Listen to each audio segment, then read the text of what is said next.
The Tuesdays would be special. 10, 5.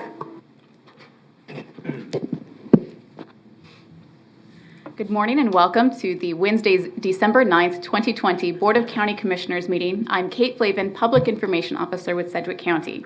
We're streaming this morning's meeting live on KPTS Channel 8, on the Sedgwick County's Facebook page, our YouTube channel, and you can also find us on our website. Commissioners still have our plexiglass barriers between them. Staff are socially distanced in the room. We also have our masks, and we'll be utilizing the conference line if we need it as well this morning. During yesterday's staff meeting, commissioners received an update on safety programming that's expected to start beginning later this year and into the next couple of years. We also reviewed COVID-19 testing information, vaccine information, and then we went over a proposed proposed palm card for the legislative agenda. One new resource mentioned yesterday during the commission staff meeting was gogettested.com. This is a state resource where anyone can schedule a COVID-19 test in the state of Kansas. It's sponsored by KDAG. And here in Sedgwick County, we have 4 locations that will be coming online tomorrow. So testing can be scheduled beginning tomorrow. Once again, it's gogettested.com/Kansas. And here we have 4 locations in Sedgwick County. One is Health Corps. One is at the Hughes Metroplex. We are also at Interest Bank Arena and Holy Savior Catholic Academy. So follow us more on social media for that additional detail, and those sites should be coming online beginning tomorrow morning. Also, the holidays are just around the corner, and we know celebrations might look a little bit different this time around, but hopefully that does not deter you from getting a Christmas tree. So hopefully once you're done enjoying that Christmas tree, we still have our Christmas tree recycling program for you to turn that tree into mulch. We have our normal locations with partners here around Sedgwick County, including numerous locations within the city of Wichita city limits. So you can convert your real Christmas tree, your real live tree, into mulch beginning December 21st through January 24th at any of those locations. And then you can also pick up the mulch for free once we have trees to mulch. On the agenda, commissioners, we have an amendment to the community investments plan for Wichita and Sedgwick County, a resolution related to property acquisition and general obligation bonds, a resolution establishing a citizens advisory board in District 5. We'll have a CARES discussion, and then we have bid board. So with that information, Chairman, I will hand the meeting to you. Thank you, Kate, and good morning, everybody. Thanks for the public who have tuned in to watch on KPTS and Facebook Live and YouTube and whatever venue you're watching. So with that, welcome back, Commissioners, to finally a regularly scheduled meeting of the Sedgwick County Board of Commissioners for today, Wednesday, December 9th. Call the meeting to order. Madam Clerk, item please. Invocation to be observed by a moment of silence. Please remain standing for the flag salute.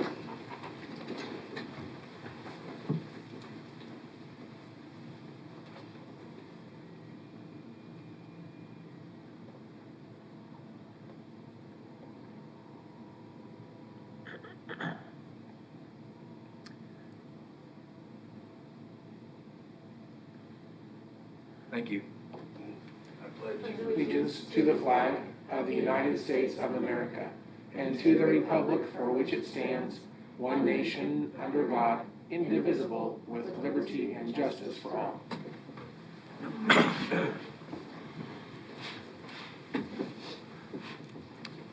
Madam Clerk, next item please. Roll call. Commissioner Glasscock? Present. Commissioner Dennis? Present. Commissioner Howell? Present. Commissioner Cruz? Chairman Meitzner. Present. Next item please. Public agenda. Commissioners, we received some emails, and I don't recall, do we have somebody scheduled to speak today? No, there's no people scheduled on the public agenda to address us. So, Commissioner Dennis? Thank you. Thank you, Mr. Chairman. I appreciate it. As I was reading through the public comments today, 2 stuck out in my mind. One of the public comments was about some deer strikes out in western Sedgwick County, and so I sent a a copy of that over to Jim Weber, our Director of Public Works, to take a look and see if we needed some kind of signage.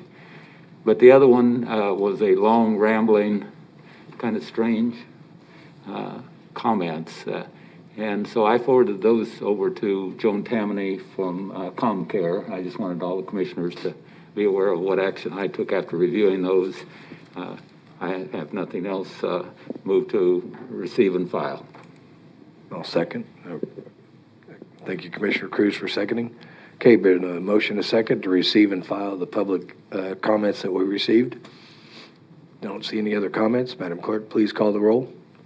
Commissioner Glasscock? Aye. Commissioner Dennis? Aye. Commissioner Howell? Aye. Commissioner Cruz? Chairman Meitzner. Aye. Madam Clerk, next item, please. New business, item A, amendment to the Community Investments Plan for the City of Wichita and Sedgwick County, Kansas. Okay. Good morning, Mr. Wadle. Welcome to Sedgwick County Commission. Good morning, and thank you. I'm Scott Wadle from the Planning Department, and with me today is Stephen Banks, a senior planner with the department. And this item includes two items, which is two separate but related items. The first one is the urban growth areas, which is part of the comprehensive plan. And the second one is the urban areas of influence, which is part of the zoning code.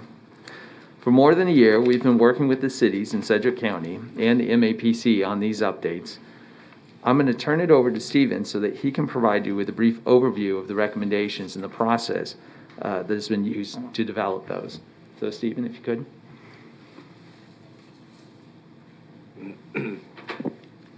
Morning, Stephen. Morning, Commissioners. Stephen Banks, Senior Planner with the Advanced Plans Division. We took this up starting back in October of 2019 and had a number of visits with each of the communities that expressed interest. I'll go over that in a little bit, but I went out to each of those communities, talked with their administrators, elected officials, planning commissioners, whoever they wanted at the table to talk about what they were thinking. We also had several meetings and offered opportunities for them to speak and keep them informed as we went to the Advanced Plans Committee and the Planning Commission. We also had quite a number of exchanges with emails and phone calls once COVID got really ramped up, and some of those offices were closed, but everyone was still trying to work on these issues. But we're looking at two actions today. One is to expand the urban growth areas for some of the small cities in Sedgwick County. The urban growth areas are areas these cities expect to grow into through the year 2035 with expansion of municipal infrastructure and associated services with land development and building activity. The second issue is expansion of urban areas of influence, which coincide with the urban growth areas, but these are designated by the Unified Zoning Code for purposes of notification to the smaller cities for zoning cases within unincorporated Sedgwick County so that they can give feedback on cases within their urban area of influence if they so choose. So slide one here. In October, we started talking to the communities and that wanted to look at expanding the urban areas of influence and urban growth areas. And we outline criteria, which is we have on page 2 of your agenda report, and asked the cities if they were interested. 10 cities expressed interest in expanding their areas, and one of those did later decide to postpone that for next year as a result of change in administrative leadership. Beginning on page 3 of the agenda report, there are details for each city's requests, but due to an overlap of the area being requested by Goddard and Garden Plain, the MAPC has requested that these two cities work on their comprehensive plans and come to an agreement to resolve the areas in conflict during the coming year. So for Goddard and Garden Plain, they would retain their existing 2017 areas, and then the other cities we are showing for this amendment. So this map shows what was approved by the MAPC for the urban growth areas, and this is the same as Exhibit A in the agenda report, except this has the crosshatch areas, which are the expansion areas. I think your map just shows the end result of what those areas would be. Slide 3.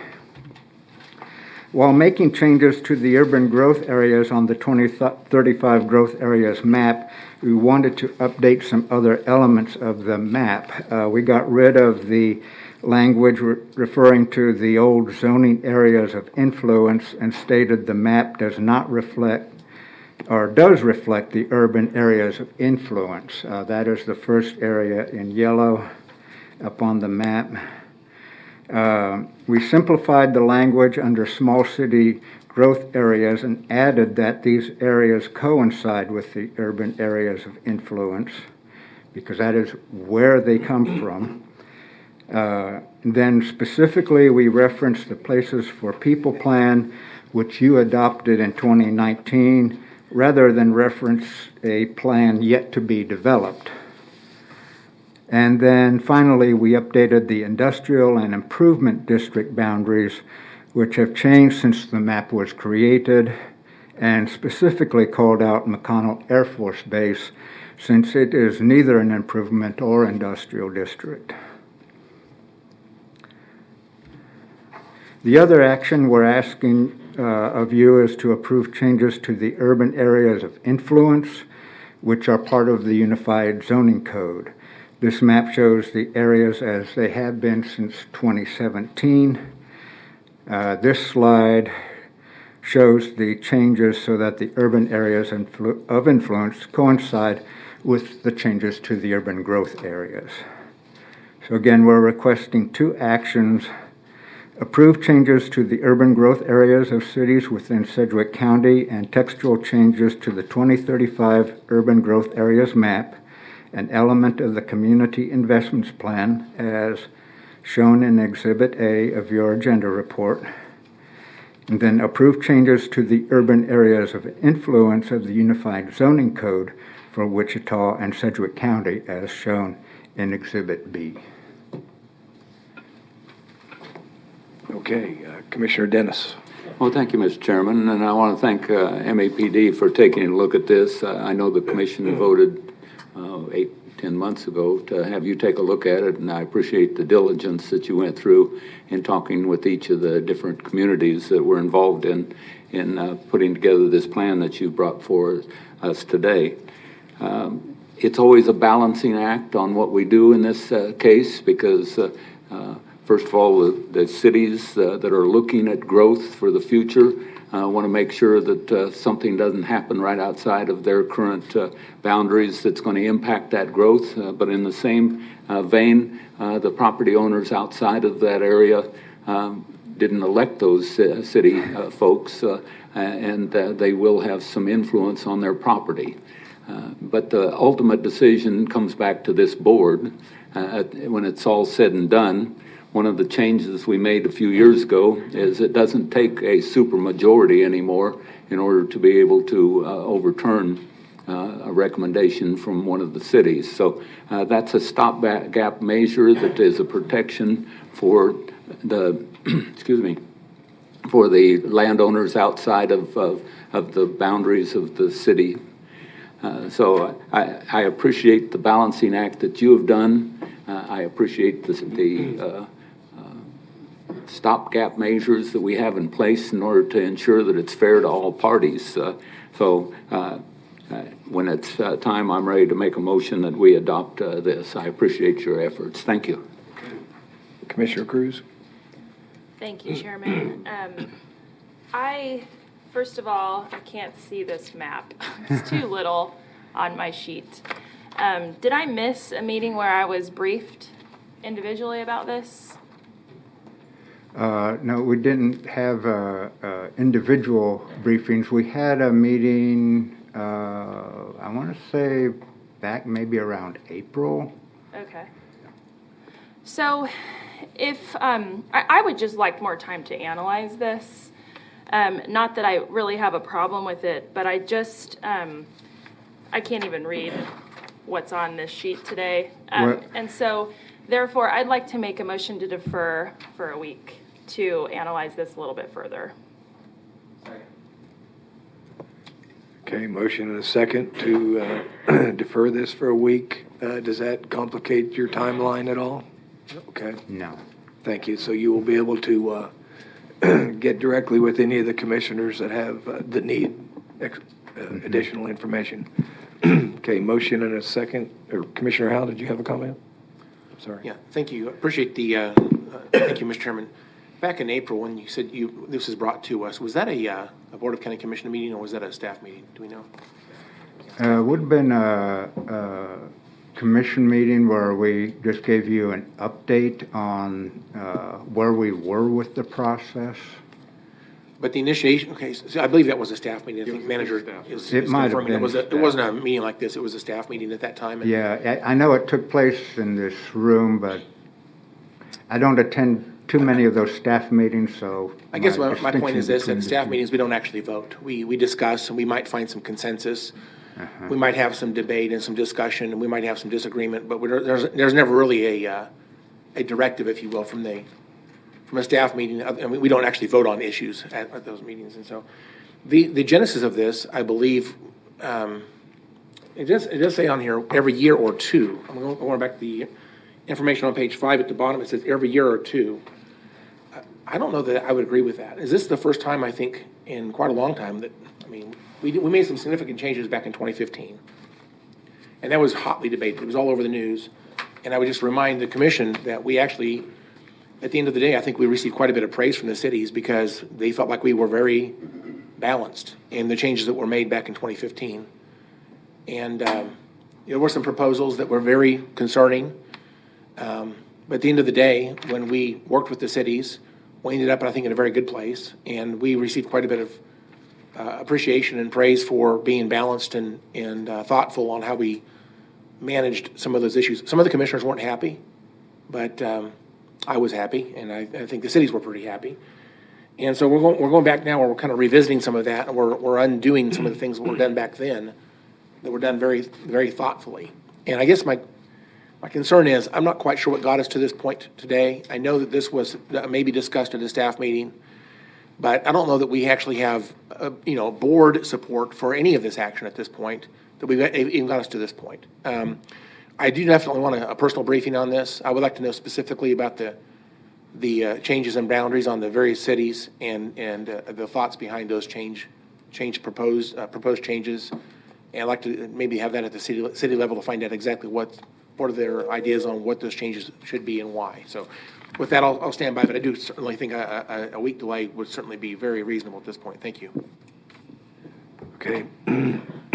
Don't see any other comments. There's a motion and a second to delay this a week. Being no other further comments, Madam Clerk, please call the roll. Commissioner Glasscock? Commissioner Dennis? Aye. Commissioner Howell? Aye. Commissioner Cruz? Aye. Chairman Meitzner? Aye. Thank you. Thanks, Scott, and appreciate it. Okay, Madam Clerk, next item, please. Item B, a resolution declaring it necessary to acquire a site and the structures located thereon for county public building purposes and providing the issuance of general obligation bonds to pay the costs thereof. Good morning, Good Lindsay. morning, Chairman. Good morning, Commissioners. Lindsay Poruso, your CFO. So this should be a fairly quick item, hopefully. The item before you this morning is a resolution that would simply preserve the right of the county to potentially issue bonds down the road to fund the purchase agreement for the building on Central that you approved last week. Right now, the anticipated cost for that building is $4.1 million. And then, of course, we know that there will be some improvement costs that will be needed. And those estimates, I'm sure, will be done as a part of the due diligence effort. So the action today does not direct staff to begin work to do so. It does not take any action to do that, but it would allow us under the new charter, assuming it goes into effect later this month, it would allow the county to issue general obligation bonds to reimburse the county for those expenses. So Garth Herman from Gilmore and Bell is here with us. He did all of the hard work in drafting this resolution, so my thanks to him. And certainly between he or I or Mr. Papoon, we're happy to try and answer any questions. If you don't have any questions, then I recommend you authorize the resolution. Okay. Are there any questions from the commission? And I don't see any. Thank you for some preliminary information as well on this. So thanks again, Lindsay. I will make a motion to approve this declaration. Second. There's a motion and a second. Any other comments? Being none, Madam Clerk, please call the roll. Commissioner Glasscock? Aye. Commissioner Dennis? Aye. Commissioner Howell? Aye. Commissioner Cruz? Aye. Chairman Meister? Aye. Thank you, Commissioners. Thanks again. Madam Clerk, next item, please. Item C, resolution establishing a Citizens Advisory Board in the 5th County Commission District of Sedgwick County. Good morning, Commissioners. Karen Powell, Deputy Morning, County Karen. Counselor. Good to see you all. Good to see you. This is an item that would, this item would create a resolution for the Commission 5th District. This was a request by Commissioner Howell to create this board. As you might know, there are currently other citizen advisory boards, one in Commissioner Dennis's district and one in Commissioner Cruz's district. But the Citizen Advisory Board operates similar to the district advisory boards in the city of Wichita, but they the one for the 5th District would have 7 to 11 members. The commissioners don't serve on these boards, and the intent is for the Citizen Advisory Board to provide advice and recommendation to the commissioner in their district and the BOCC as a whole. The board would advise on county matters, and its authority extends only to providing advice in that nature. The monthly meetings are open to the public, and the Kansas Open Meetings Act does apply to those boards, which means that notice must be given in a reasonable manner for the public to attend. The county manager's office would designate staff to help staff those boards. It does currently staff the boards for the 3rd and the 4th District, and would do so on this one as well. The recommended action that I would have is to approve the resolution. I know that Chairman Howell has a revision to the resolution that's in your backup materials that he would like to offer. He suggested that an explicit statement be made that the board would not advise on property matters. And so in the amended version that was just passed out to you, that change is made to Section 4. At the very end of Section 4 in the resolution, the new language, well, the section that starts with provided, it states that there shall be no authority for the board to advise on any property matters. So just in a summary fashion, there are a couple of other changes that are different in this resolution than the other two boards, just for your information. Quorum in the other two boards would be 4, but in this one it's a simple majority of those that are appointed. And there's no requirement for a high school student to be a member, but there is that flexibility that would allow for a high school student to be appointed if recommended by Commissioner Howell. 7 to 11 members are on the 5th District. 7 to 12 is for the other two district boards.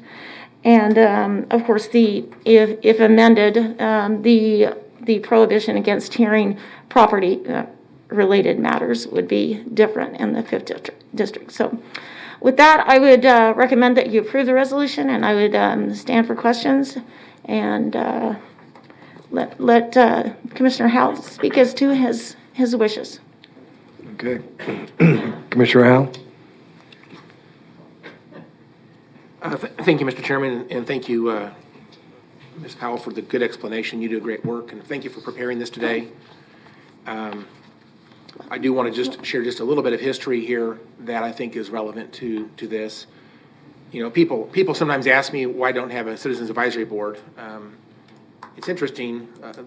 This commission district at one point did have a district advisory board, which was modeled after the city of Wichita's district advisory board. And at that time, the commissioner actually sat as the chairman of the board. And I believe that the chairman actually set the agenda and chaired those boards.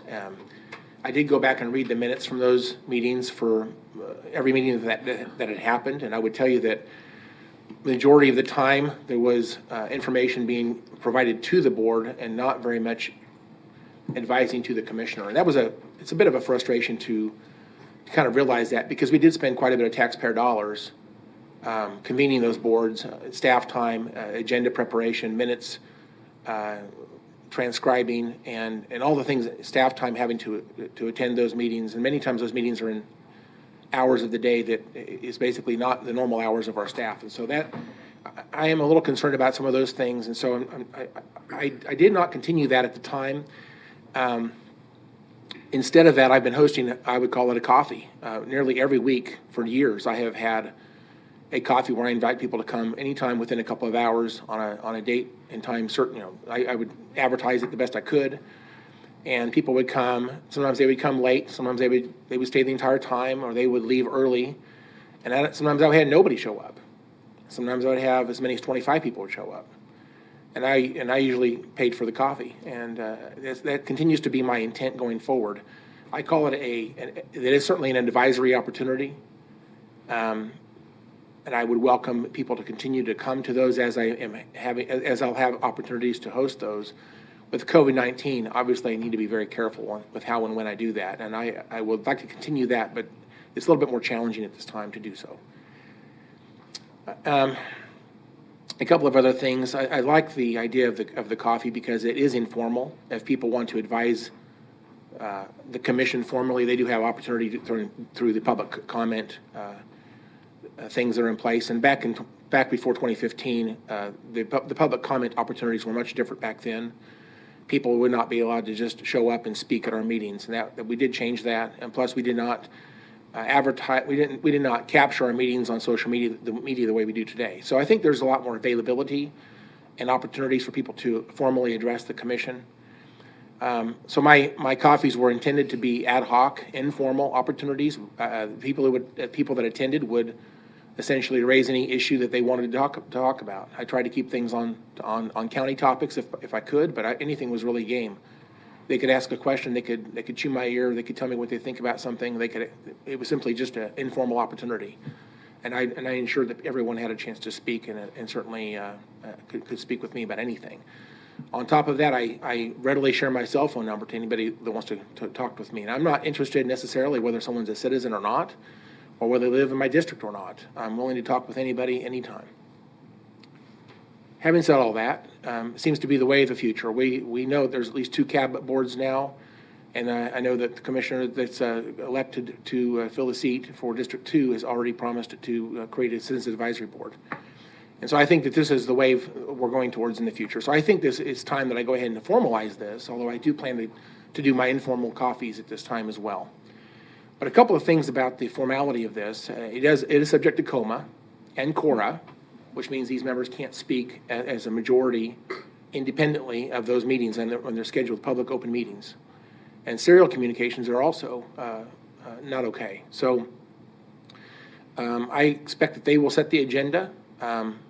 I will not sit on this board. I will not chair this board. This is intended to be an opportunity for people to formally come together, whether it be citizens addressing that advisory board, which I expect they will have public comment there as well.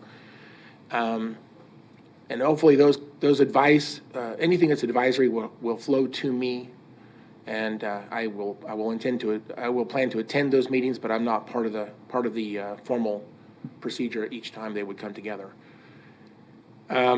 They will need to publish an agenda if they have one, if they want to do that, and capture the minutes. That's certainly up to them. One thing you did say is that they will have monthly meetings. That, of course, is the norm, but it's certainly not required. They could do it every other month. They could do it every quarter. Simply, we state in this resolution that it's typically once a month, but it doesn't have to be. It could be anything that the board chooses. Is that correct? Yes. I think a simple majority is better, and I say that because if you have 12 members of a board and you only have to have 4 for a quorum, it's also not clear. I think it needs to be in the bylaws of the advisory board what constitutes a passing motion. We addressed that as a commission a while back.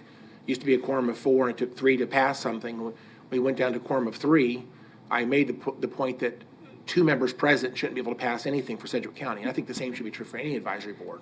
And excuse me, Commissioner Howell, we can certainly, once you get up and running, we will help put together bylaws and help educate the members as through COMA and CORA, and Right. as we've done with other boards. Absolutely. So, But I guess my point would be, if once we convene this board, I'll intend to try to keep the membership at an odd number, 7, 9, or 11, and the quorum would be 50% plus 1.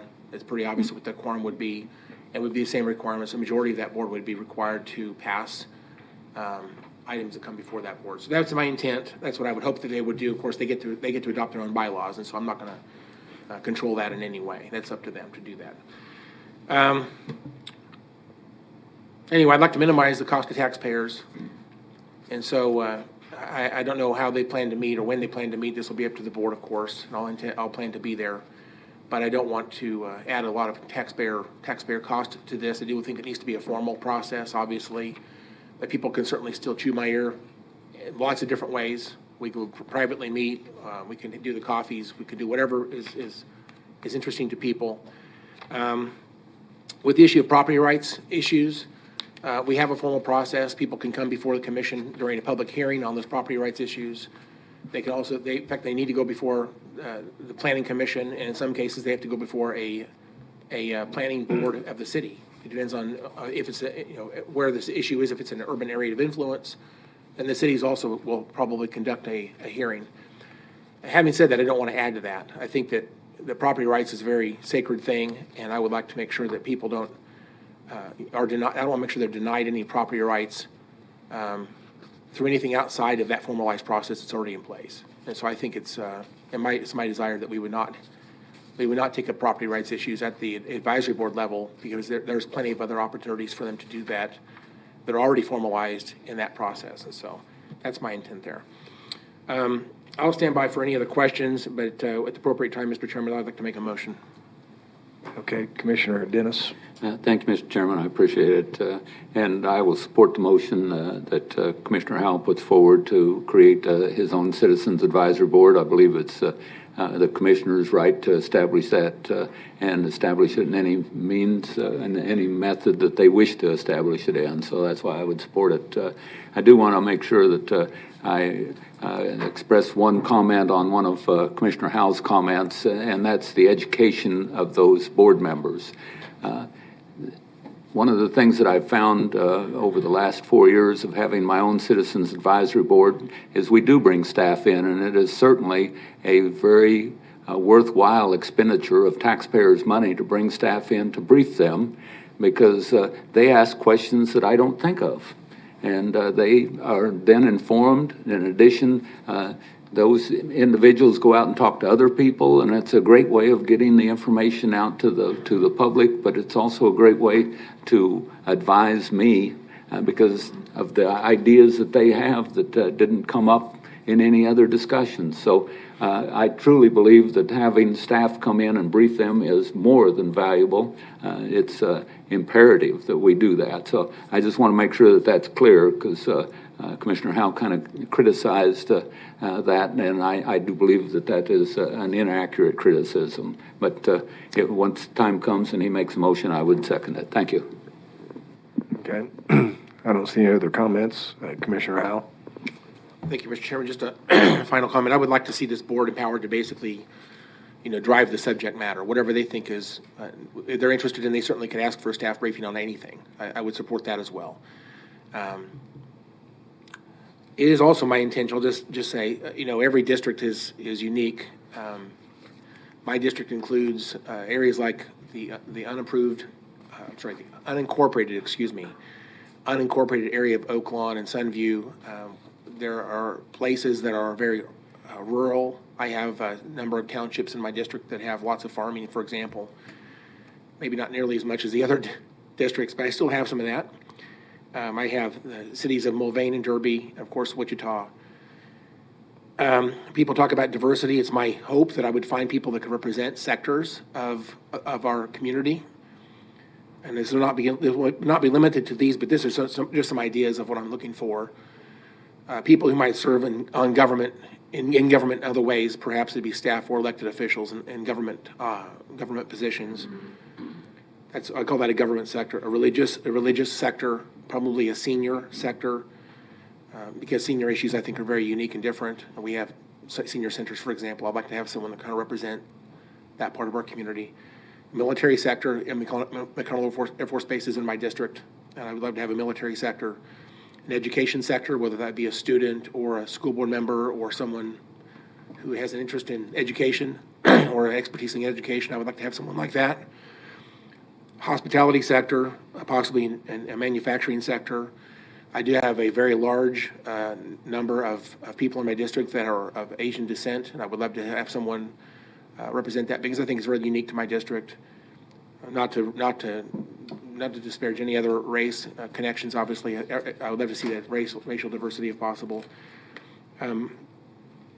There are other things about socioeconomic diversity, whether it be all kinds of things I can think of that might play into this. And so it'll be my intent to make this as diverse as possible. But I'm looking at primarily the sectors of the community as what I'm looking forward as a primary diversity thought. So with that, I have no other comments or questions. And Mr. Chairman, I'd like to move that we adopt the resolution with revised language to exclude property issues from the purview of the Citizens Advisory Board. The revision would be to the last paragraph of Section 4, which shall read as follows: provided, however, that such functions and responsibilities shall not usurp the functions or authority of any other county-created advisory board, nor shall such functions and responsibilities include advising on property-related issues. Mr. Chairman, I move my motion. Second. Okay, motion and a second. And Karen, do you have anything to add to the comments? Nothing else other than, we'll be glad to work with these people and get them educated, develop a set of bylaws, and help them understand CORA and COMA. So. Okay, thank you. Motion and a second. Any other comments from the board? I don't see any. So, Madam Clerk, please call the roll. Commissioner Glasscock? Aye. Commissioner Dennis? Aye. Commissioner Howell? Aye. Commissioner Cruz? Chairman Meitzner. Motion carries. Good luck with Okay. your advisory board, Commissioner Howell. Madam Clerk, next item, please. Item D, discussion of the Coronavirus Aid, Relief, and Economic Security Act. Good morning, Chairman and Commission. Tom Stolz, County Manager. The CARES item today has the several components to it as usual. We'll have three different speakers come up. First will be Brent to ask for a couple of payments, so will we require a vote on the first portion of his presentation. And then he also has some receive and file information on safe operating grants and other matters. Mike Fessinger from the Counselor's Office will be the second speaker. He is a contract amendment regarding public health and social services that will require a vote. Then Lindsay will get up, and she has two funding requests. One is for the Wichita State MDL startup lab reimbursement, which will require a vote, and one ask from the Sheriff's Office. You can vote on those separately, or you can vote them combined. With WSU's MDL issue, there is a potential contractual issue which Mike Fessinger may be asked to talk about. And then finally, Lindsay will finish up with receive and file on COVID spending status. There is one component of her presentation which talks about the grant from the Center for Tech and Civic Life grant, which the election office got about a month before the election. Commissioners have received a lot of questions from constituents about the expenditure of that, so she will spend a little bit of time on that.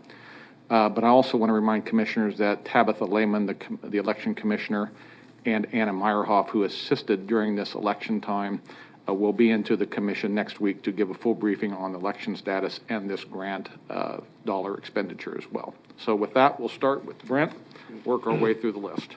Okay, thank you, Tom. Good morning, Brent. Good morning, Chairman Meitzner, members of the County Commission. For the record, I'm Brent Shelton, your Deputy CFO.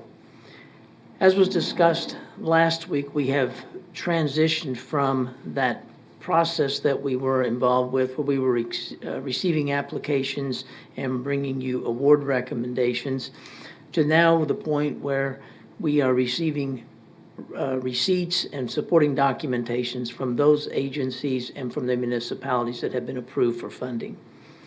So just as a reminder, last Friday was the deadline for receiving receipts and documents from our municipalities. This Friday is the deadline for receiving the receipts from our public health and social service agencies. As we move forward through this process, time is really of the essence now. We're down to just a few days between now and the end of the year, probably this meeting next week and maybe one special meeting to approve these expenditure requests and for you to authorize the payment of that funding. So what I would like to do is get as many of these as possible right up to the last minute before we bring them to you. To that extent, our auditors and reviewers will be working the night before the meeting, and so we'll be bringing you that information the next day. Rest assured that as these are brought to you, they will have been approved by the stimulus review team, brought to you for approval.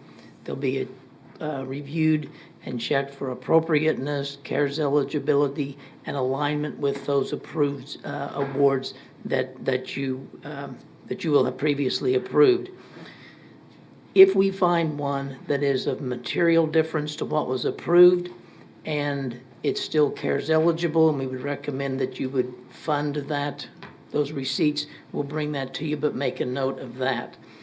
I guess this is maybe a roundabout way of saying we're probably not going to have time to stand up a real nice report for you prior to the meeting, but we want to get as many people funded as possible. So nothing's going to be not transparent. We're just trying to get as many done as quickly as possible as we go through the last phases of this process. So to that end, we do have 3 this morning that I would recommend your approval for funding, and those would be 2 public health and social service agencies, Arrowhead West and East Heights United Methodist Church. Both have been approved for the amount that was awarded, $7,496 for Arrowhead West and $5,080 for East Heights United Methodist Church. City of Wichita has submitted all of their documentation. The reviewers have approved an additional payment to them of $8,253,655.46. So that would bring them to their total allocation in their municipal award that was approved by the commission. So at this time, I would request a vote to authorize the payment to those 3 agencies in those amounts, and then we'll issue checks to them. Okay. Is there any questions? I don't see any right now, so I'll make a motion to approve these allocations for payment as proposed. Second. Thank you, Dalton. I don't see any other comments. Madam Clerk, please call the roll. Commissioner Glasscock? Aye. Commissioner Dennis? Aye. Commissioner Howell? Aye. Commissioner Cruz? Aye. Chairman Meitzner? Aye. Motion carries. Okay, continue on, Brent. Okay. The other item was just to give you an update on the safe operating grants. As you know, there was $7.5 million allocated to those grants. Right now, we have 1,522 applicants that are non-duplicative, that look like they're going to go through the process. There may be a few that fall out as we review their eligibility. The average grant's about $4,890, so that will put us right at that $7.5 million allocation for those safe operating grants.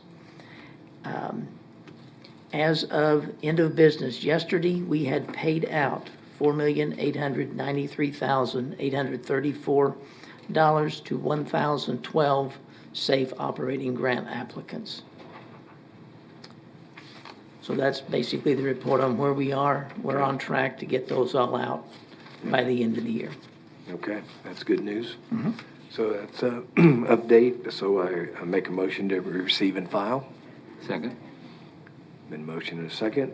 Any other comments? Being none, Madam Clerk, please call the roll. Commissioner Glasscock? Aye. Commissioner Dennis? Aye. Commissioner Howell? Aye. Commissioner Cruz? Aye. Chairman Meitzner. Aye. Okay. And I'll give control now to Mike Fessinger, who will talk about some extensions for a few of our agencies. Okay, Brent, thanks for all the hard work and appreciate your festive tie that you wore today. Absolutely. Morning, Mike. Morning, Commissioners. Mike Fessinger, Assistant County Counselor. I'm here today to present to you a potential contract amendment template pertaining to our social services and public health organizations that we have been funding through CARES Act dollars.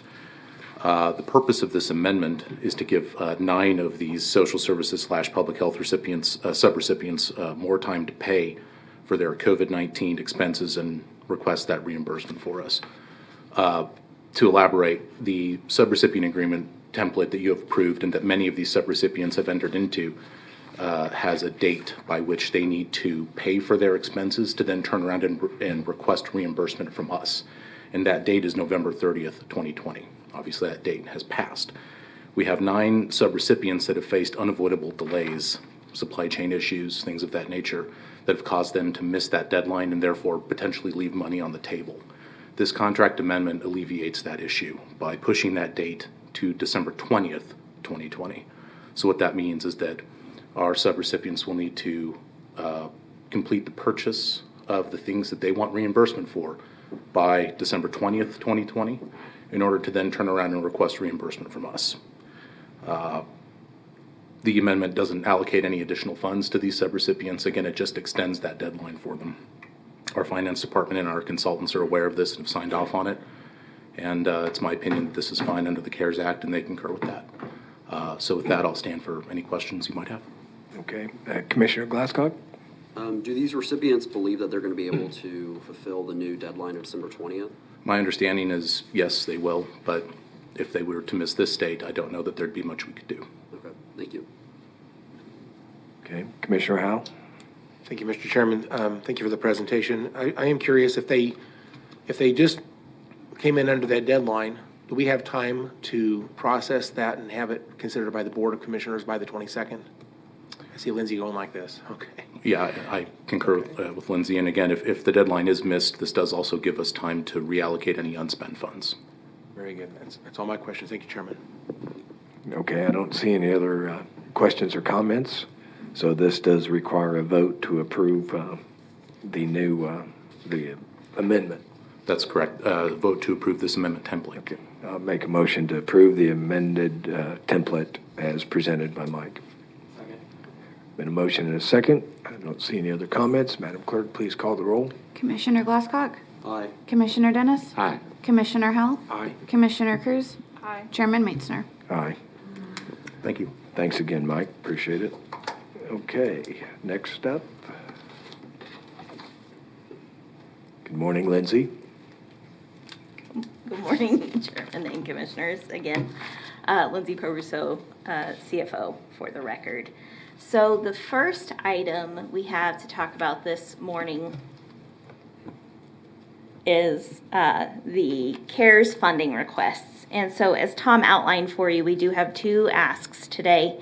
First is for the 3rd installment to Wichita State University for reimbursement of the stand-up costs of their molecular diagnostic laboratory.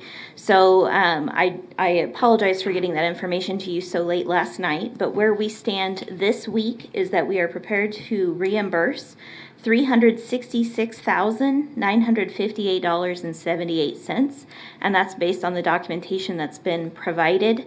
And we'll have a little bit more discussion about some tweaks to this after you vote to approve these funding requests. Mike Fessinger will come back up to the podium to kind of talk about a strategy that we are using now that may require some additional time, and I think Commissioner Howell can discuss some of those details as well. So then the second request would be $57,500 for antimicrobial paint at the Sheriff's Jail Annex. And so they would like to use CARES funding to strip, caulk, and repaint the inside of the jail annex with antimicrobial paint, which essentially by using this paint, viruses and contagions will not be able to easily adhere to the surfaces, which are constantly touched by inmates housed in the facility, thus preventing infections. Wood O'Brien's has said that this is an eligible cost. It has gone through all of the proper procedures to get here to you, and ultimately it can be completed by December 30th, which of course is the most critical thing at this point. So with that, I would recommend maybe that you package these as we have done the last few weeks and have a single vote to approve the two, but certainly am happy to help create a separate motion if needed. Okay. Thank you for the presentation on both of these requests, and I'll make a motion that we approve both the WSU and the Sheriff's Jail Annex as presented. Second. There's been a motion and a second.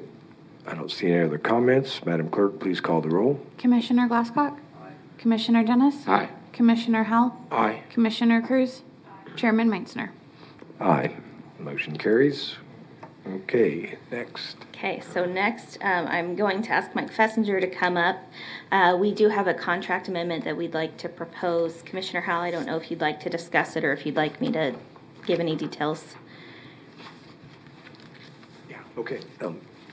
Mike or Commissioner Howell, I'll Thank take you, your Mr. lead. Chairman. Commissioner, Commissioner, why don't you go ahead? Yeah, that'd be great. And I'm sure that Mr. Fessinger probably does need to come up at some point here, but from my perspective, I'll just share my thoughts on this. First of all, I want to say thank you to the team. It was my intention that a few weeks ago when this kind of came to our attention that we would be able to hammer out, the solutions quickly. And unfortunately, this is very complex. And having said that, there's a team of people behind the scenes that are working together, and they've done a great job. I don't want to name them all right now, but I would just let you know there's people from various parts of this topic that have come together to resolve some of the challenges of getting this reimbursed. And so we just approved the $366,000. That's a result of the work that team has done. There's still about $700,000 and change that needs to be reimbursed at this point. And there are plenty of expenditures to justify that. The challenge, of course, some of these things are actually outside of their control.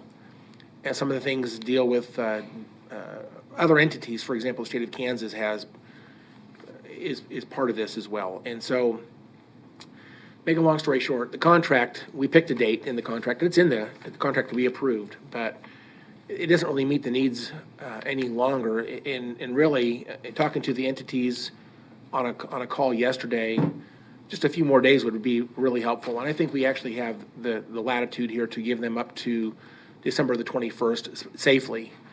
And I asked them if that would be a good proposal, that they would appreciate, that would really help them finalize this work. And they said, absolutely, that's what they really need. There's actually some actions that are planned, I think, on even December the 18th. And so we don't have a meeting. Our next meeting after the 18th is, I believe, the 22nd, which is a Tuesday. We will plan to meet, I think, on the 21st. It's my hope that everything will be finalized before the 21st, but if we need to meet as a team, we will do that. But certainly, changing this date in this contract is really is necessary, and I believe we'll be successful getting to the full $4 million that we had planned, earmarked to set this lab up in the first place with a partnership with Wichita State University.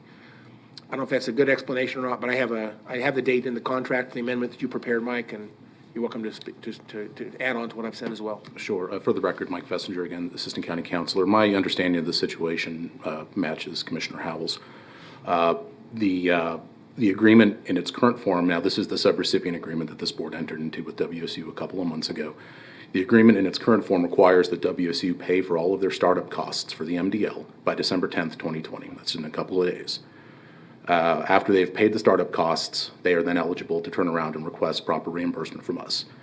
After meeting with our consultants and with WSU yesterday, it became apparent that that date needed to be pushed just a little bit to December 16th, 2020, to allow for, for our consultants and for WSU to obtain and vet the proper needed documentation for all of this stuff. The agreement in its current form also requires that WSU submit all of the documentation of their startup costs to us by December 15th, 2020. We want to push that date the same amount of days as well to December 21st, 2020. That's the date that Commissioner Howell referenced. WSU stated that these adjusted dates will give them enough time to complete the needed purchases and compile the needed documentation. Our Department of Finance and our consultants are all aware of this, as well as myself, obviously, and we're all fine with this potential contract amendment. And the amendment comports with the CARES Act, which I think is the primary concern that we all face here. It'll allow us enough time to reallocate any of the $4 million in the very unlikely event that it's not utilized by WSU for the MDL, as well as it'll give WSU what they say they need to get us the documentation to make sure we do this right. So with all that said, it's my recommendation that this board take any action that it deems necessary. And if you have any questions, I'd be happy to answer. Okay. Commissioner Howell, did you have another? Just I'll make a motion in just a moment, but I just wanted to say, as a follow-up comment, that this lab actually is in operation right now. And That's right. This community is really benefiting from the fact that we have a COVID-19 saliva PCR-based test lab in Wichita with the capability of putting out 4,500 tests per day. That is an incredible resource, and it was a tremendous challenge to stand up this lab as quickly as they did. There's a lot of appreciation needs to be shared amongst everyone who made that happen. It's incredible. But this lab is up and running right now, and I want to make that very distinct point that this is about the fact that Wichita State has expended, if you will, front-end investment to get this lab up and running. This is kind of like getting the payments in place for them to be reimbursed. This is a reimbursement to them. And with that, I would make, if there's nothing else, Mr. Fessinger. I would only clarify just one more thing. The lab is up and running. The remaining expenditures that need to be made by WSU, I believe, just increase capacity and throughput. But you're correct that the lab I believe is that's up and correct running. as well. They have the pieces and parts in hand, but they're going to ramp up to that number. They're not at that number. They're not at that number right now, but they can get there. Right. With that, I would make a motion. We would make this amendment to the subsidiary agreement between Sedgwick County and Wichita State University, changing the date from on final paragraph, changing the date, should say, for reimbursement documentation to be to Sedgwick County by December 21st of 2020. Is that okay? That sounds good.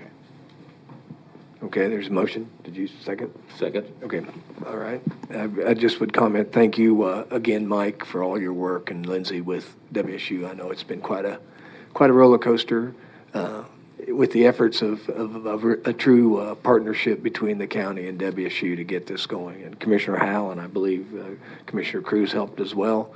Thank you for your direct involvement in helping get this done. It's a tremendous asset. I'm eager as we turn the corner into the new year that we can expand this. Hopefully we can marry them up with various school districts. I think they're already working with a few school districts to assure testing and helping their process with isolation and all those things. So hopefully we can do everything we can on our side to get these kids back in school after the first of the year. And I think WSU could be a big asset to get that done. So I don't see any other comments. Madam Clerk, there's been a motion and a second. Please call the roll. Commissioner Glasscock? Aye. Commissioner Dennis? Aye. Commissioner Howell? Aye. Commissioner Cruz? Chairman Meitzner? Aye. Thank you again, Mike and Lindsay and your staff, please. And Brent, thank you as well on all this. Is there one more thing? Oh, Lindsay, I don't have it on my list. Okay.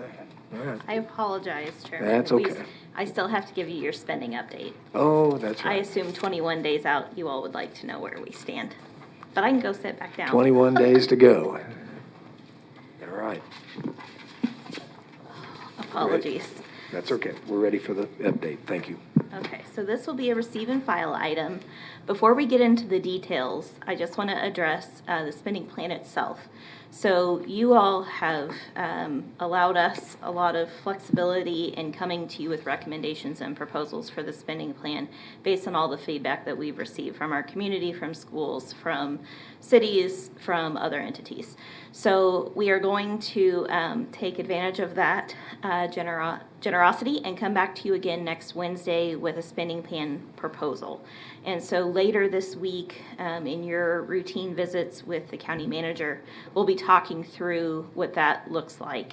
I do want to point out that though these numbers may scare you because the money hasn't gone out the door, I want to reiterate how much money still is on the table to go out the door under the process that Brent discussed. So just as a reminder, cities were entitled to $15 million. Their initial payment was just slightly over $5 million. So that is still a significant portion of funding, almost $9.5 million that still needs to go out. And of course, you just approved a significant portion of that moments ago with Brent's request. For schools, 100% of that funding has gone out. You did approve up to $18 million for public health and social service functions. You heard Brent just bring 2 of those requests to you for just about $10,000, I believe. So when we look at that amount, that's still a hugely significant portion of funding to go out. Plus, that revised spending plan, as we promised you, needs to be revised because total awards there were over $19 million. So all of that funding still needs to go out the door, and we have a plan to do that in the next 2 weeks.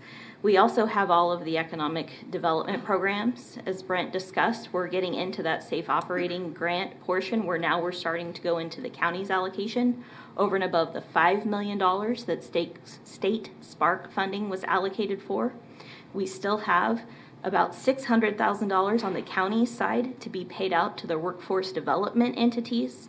And then finally, we have the PPE kits, and as we've talked about, that program has been completely exhausted in terms of funding, though we do still have some kits to distribute that we'll be working on over the next few weeks. In addition, we've talked about testing and where we stand on that bucket. So I just want to give you kind of the lay of the land as we start talking about these, and that there is a plan. We do have a recommended strategy that we'll talk with you about and then present for your approval next week. So with that, we are at $54,474,692 in total COVID spending as of last night at about 5 p.m. It's probably more than that by now based on this morning. Yes, ma'am. That's out the door. Yes, that is money that either has been encumbered where we've entered a contract, a purchase order to get that good and pay for it, or is, yes, actual payment made to those entities. So it is actual financials in our system. You'd be able to go in and look and see those posted right this second. Plus the 8 million plus that we did earlier. That'd be on top of the 54 million. And I can tell you, even after 5 p.m. last night when these numbers were run, our folks were working. And I was approving shopping carts and everything. So I promise you, our finance folks are working long and hard. I don't think we've pushed this much money out the door in such a short amount of time ever in my time here. And I've only been here 10 years, but still, when you think about $100 million in 8 months, and our total operating budget normally is about $400 million with all funds, that's pretty impressive. Right. So shifting to CARES spending specifically, we have spent of our direct allocation $44,770,559. And that again focuses on both the county's funding plus those external funding programs. And as we just talked about, those external funding programs are about to go in high gear to get that money out the door. So that $34.5 million, of that, $34 million has been dedicated to support county needs. $34,512,985 to be specific. This is up $1,236,474 from last week. The bulk of that are on purchases you have approved in the last 2 weeks to put those orders in the system, including EMS system purchases, antigen testing that was approved last week. We've also had $93,000 just in the last week on cleaning services. $85,000 on technology for things for conference rooms, for remote work, for public works message boards. So whenever you drive through a testing site and you see a signboard that's directing you where to go, we now have those of our own. We don't have to lease those any longer, which is much more cost effective.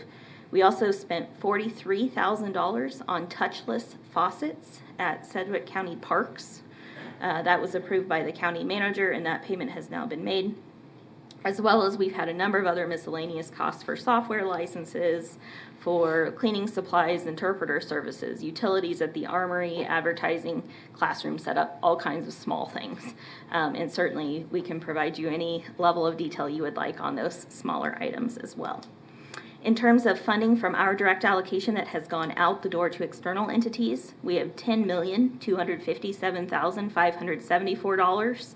So of course we have the $5 million that we've consistently talked about that went out to schools. They got 100% of their funding up front. Of course, we had the $5,115,464 that went to the cities already. Again, that number will increase significantly based on the action you just approved earlier. And we are now up to $142,110 in payments made on behalf of the African American Council of Elders, because if you remember in their subrecipient agreement, we acted as their paying agent. So we started with $99,636,917. We deduct out what we've already spent, and that puts us at $54,866,358 remaining. And that's why I wanted to cover that information at the beginning, because that number does sound large if you don't have all of that context. So looking at Spark spending, again, we did receive $9.3 million from the state. We actually have a monthly report that's due to them this week, so we'll get this information up to them as well. We are up $457,000 exactly from last week to $7,834,985, and that is exclusively because of safe operating grants that have been paid out, 1,012 now that we are at the total of. So then shifting to the elections side of things related to COVID-19, CARES HAVA, we did receive that check last week. It has been posted, and all of that payment has been closed out, and we've reported on that. So we're just at $419,000 there.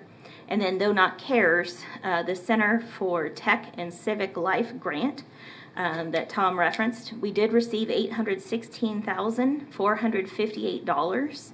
We do have some information specifically on how that was spent and what is remaining. So I will just go ahead and read these because I know there is much interest in this.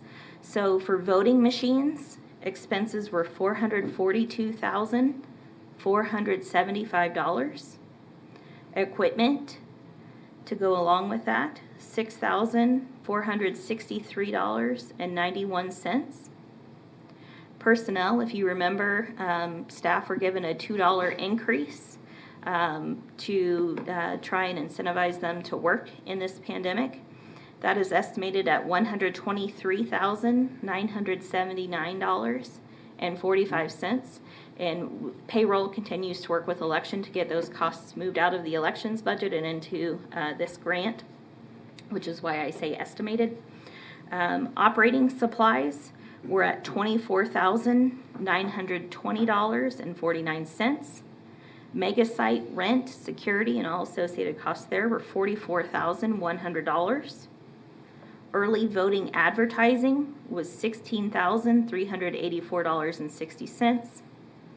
Advanced ballot drop boxes were $25,759.16. And finally, PPE was $3,394.99. So if you add all of those together, you get $687,477.60, which leaves a balance just under $130,000 remaining.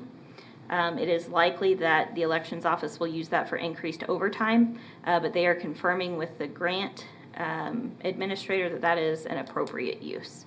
So that is where we stand today, and we'll continue to give you updates as we have them, and my thanks to Anna Meyerhoff for her very detailed information on this. So that is all I have to present to you with regard to spending status. If you have questions, I'm happy to field those. Otherwise, I recommend you receive and file this report. Okay, Commissioner Dennis. Thank you, Mr. Chairman. Can you send those figures to us by electronic means from the election office? The other piece of information I need are what is the make and model of these election machines we bought. For some reason, that's of interest.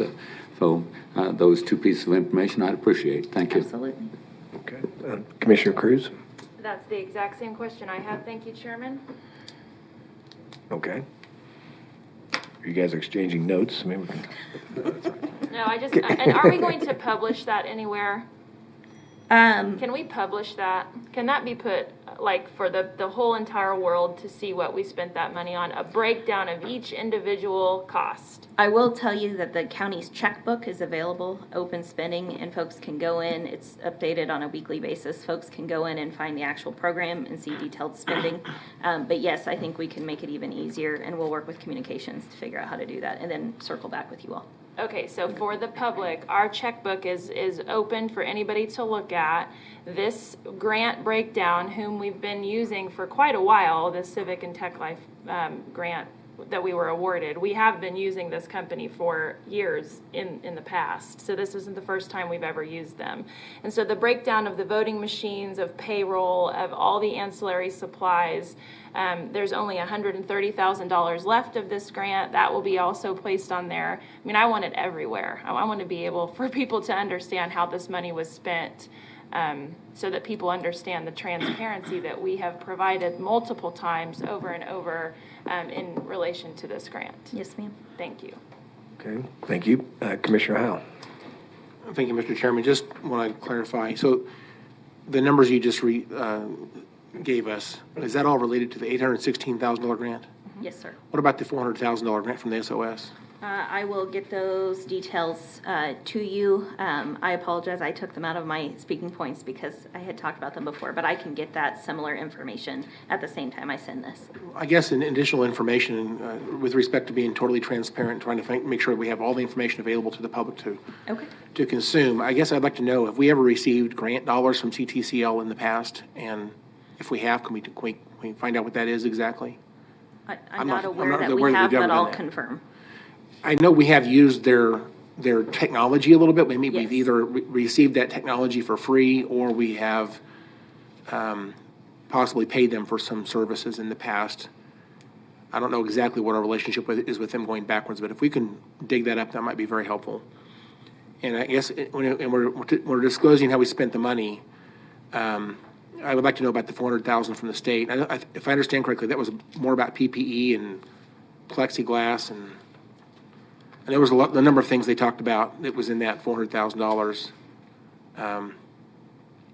So I guess can we just talk about both of those grants together in that report or that feedback back to the commissioners? Absolutely, I'll be happy to. Sorry, I'm finding my prior meeting notes because it occurred to me I bring these with me for a reason. One of the other, I guess two other points I'd make is the money from the Center for a CTCL grant, I should say. That money was directly intended for the general election of 2020. So I guess I'll be looking for that specifically to make sure that money was used for the general election of 2020. And that money could not have been appropriated prior to the receiving of that grant. So I'll be wanting to see this as new planned spending. So those are things I'll be looking for specifically. All right, thank you. Okay. Commissioner Cruz. I think it's important to note that this money was, we're in the middle of a pandemic, and this money was awarded to all entities that wanted to apply for this to conduct a safe and fair election. And so that's, when you talk about the money that was being spent, appropriated at the time we received it, that's the reason why for the money. So, it was to conduct these machines, although we did use them in 2020, we're going to use them in subsequent elections. They allowed us to have shorter wait times at our polling locations. They allowed for quicker in and out of people. So I think it's important to note that while we did spend this money for the 2020 election, it does allow us to have more machines for future elections. Okay, Commissioner Glasscock. So I know the awarding of this grant was prior to my time on the commission, but I just want to first off commend everybody that had accepted this grant. I think this made our election safer, more secure, and I think it was a huge asset for Commissioner Lehman and the rest of the election office. And I just want to commend everybody that approved this prior, making our election safer, secure, and more fair. So.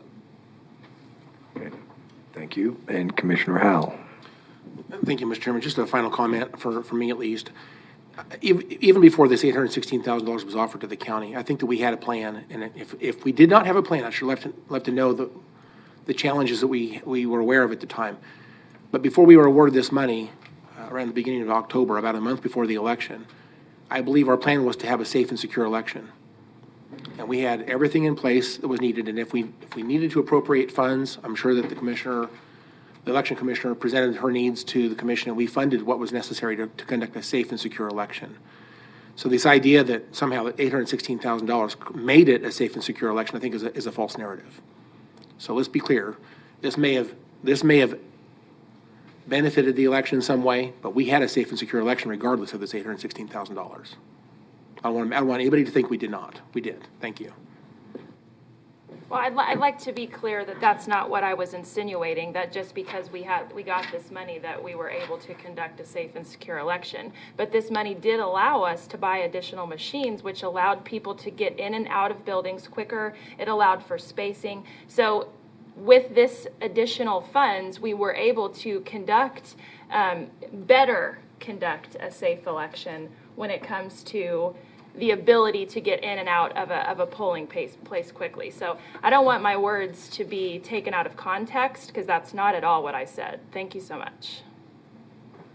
Okay, I don't see any other comments. This would be I'll make a motion to receive and file this report. Second. There's been a motion and a second to receive and file. No other comments. Madam Clerk, please call the roll. Commissioner Glasscock? Aye. Commissioner Dennis? Aye. Commissioner Howell? Aye. Commissioner Cruz? Chairman Meitzner. Aye. Okay, thank you. Lindsay, that's it? No. Oh, Commissioner Cruz has a question. Thank you, Chairman. So I have a question regarding when we talk about the updated spending plan, when will we receive that updated spending plan when it comes to testing? Last week, we authorized $2 million out of the testing bucket to go to schools. Unfortunately, we were unable, after multiple conversations with many entities.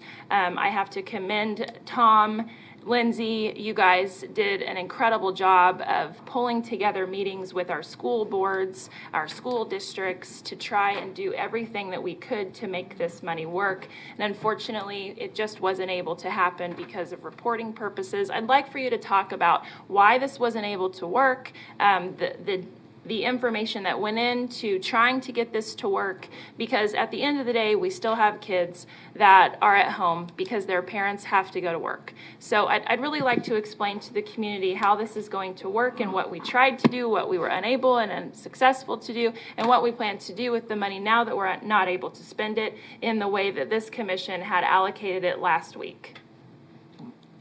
Thank you, Commissioner. I'll go ahead and I'll start, and then I want Lindsay and Tim and Tanya, Mike Papoon. We all spent the better part of Thursday, Friday, and Saturday last week trying to make this work. So just to recap, last week, a week ago today, on 12/2, the commission approved the $2 million that Commissioner Cruz referenced. As we began to move forward, there was some challenges that were immediate. The county had no time to stand up a separate program that meets the parameters of how the CARES money is to be spent in the short amount of time that we had. And the CARES money, as we can talk about with any government money, any tax money, is it has to be transparent, there has to be fairness and competition, and accountability. You just can't peel off tax dollars to people without all of those components being a part of that. And at this late, the county had no time nor staff to prop that up. So the easiest solution was to, since schools were subrecipients already, was to direct the money directly to schools and allow them to try to prop up a program in very short time. And I had numerous conversations with Dr. Thompson and also all of the superintendents from the 4 school districts who had gone remote, and that is Wichita, Derby, Valley Center, and Mays. And they have the same problems that the county has. They are tapped out on staff with the amount of time that they had. They didn't feel like they could roll a program on that short of notice. We worked through, then we got to the part where we could take Exploration Place's existing program and expand it to Interest Bank Arena. That's what we spent the bulk of our time trying to troubleshoot last week.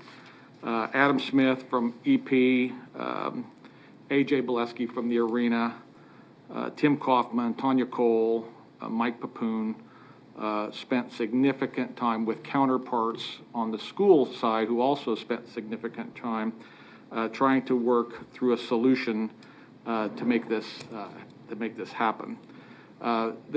Schools, as if we didn't appreciate it already, the amount of moving pieces that they run to take care of the kids in this community is very impressive. The first challenge was for it to be any kind of school program, it has to be open to everybody. Second language English kids, kids with disabilities, kids with challenges. It has to be open to everybody, otherwise it can't be a school or government program. And that's very hard to throw that kind of logistic together in a very short order.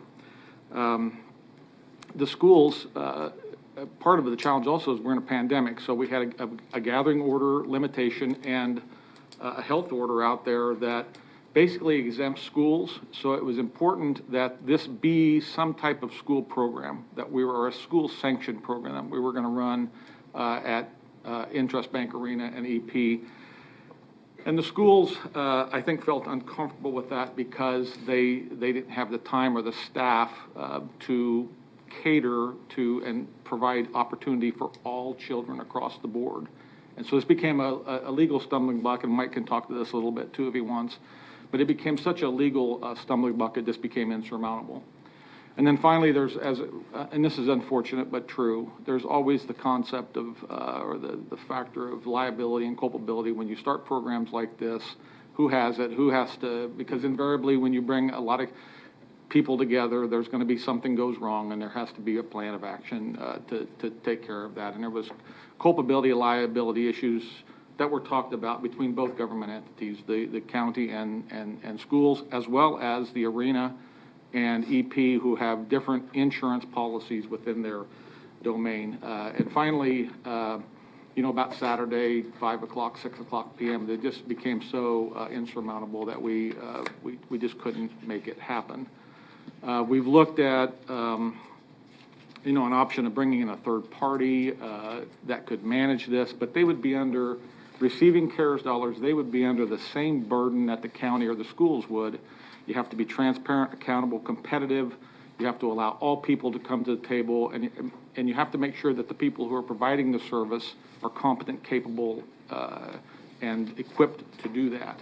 And with such a short timeline, it was just it's just very cumbersome. And with the rules of CARES and Treasury guidelines, it was just very difficult, impossible actually to stand it up. So I'll be quiet there and see if Lindsay or Mike, Tim, Tanya, anybody else wants to chime in on this. But that was a lot of how we spent the last week.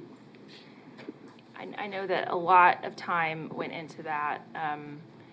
We had multiple conversations, and so I can't thank you guys enough for taking the time to work through this challenge. There are people in our community who are popping up daycare options for parents, and the reality is, though, some parents in our community can't afford that, even if it's $100 a week to send their child.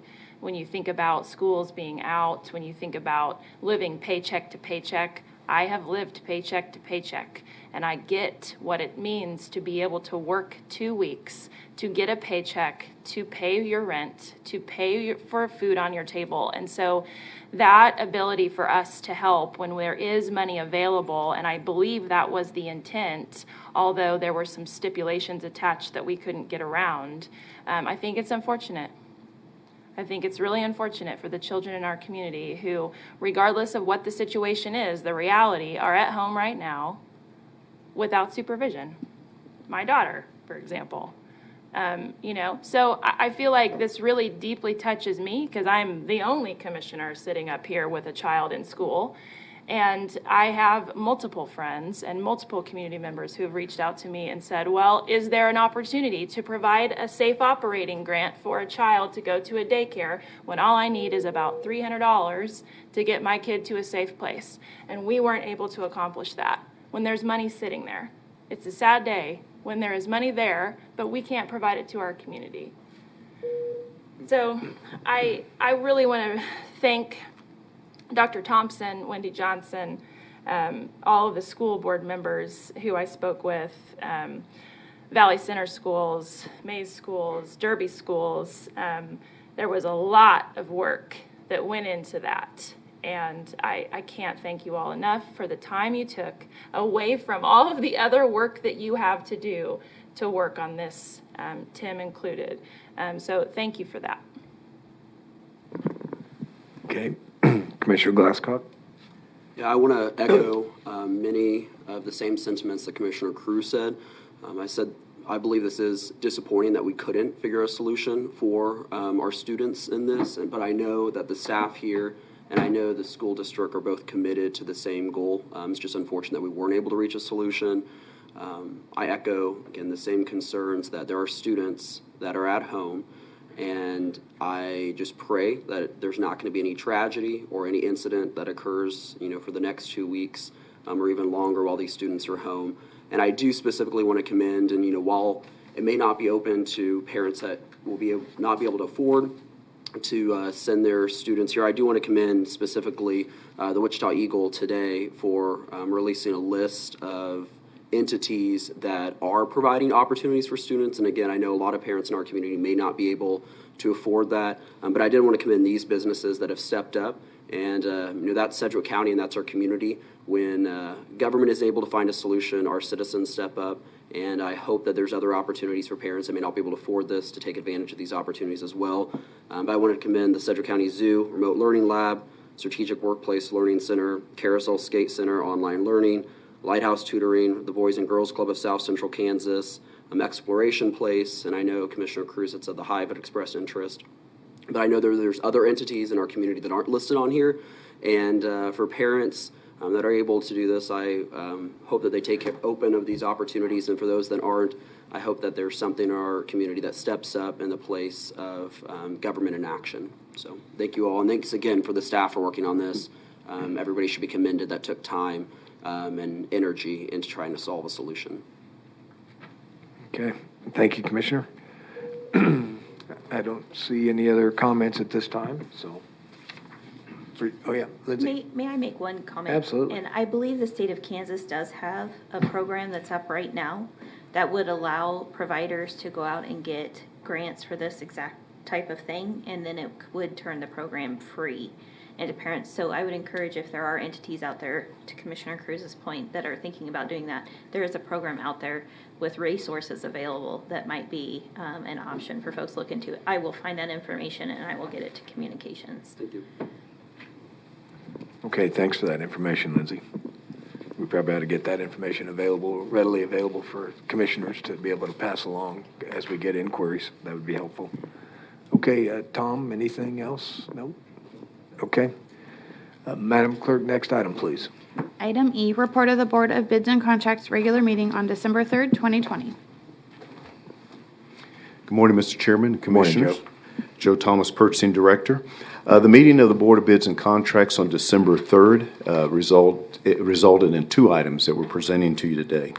The first one is the asphalt paver for Public Works and Fleet Management.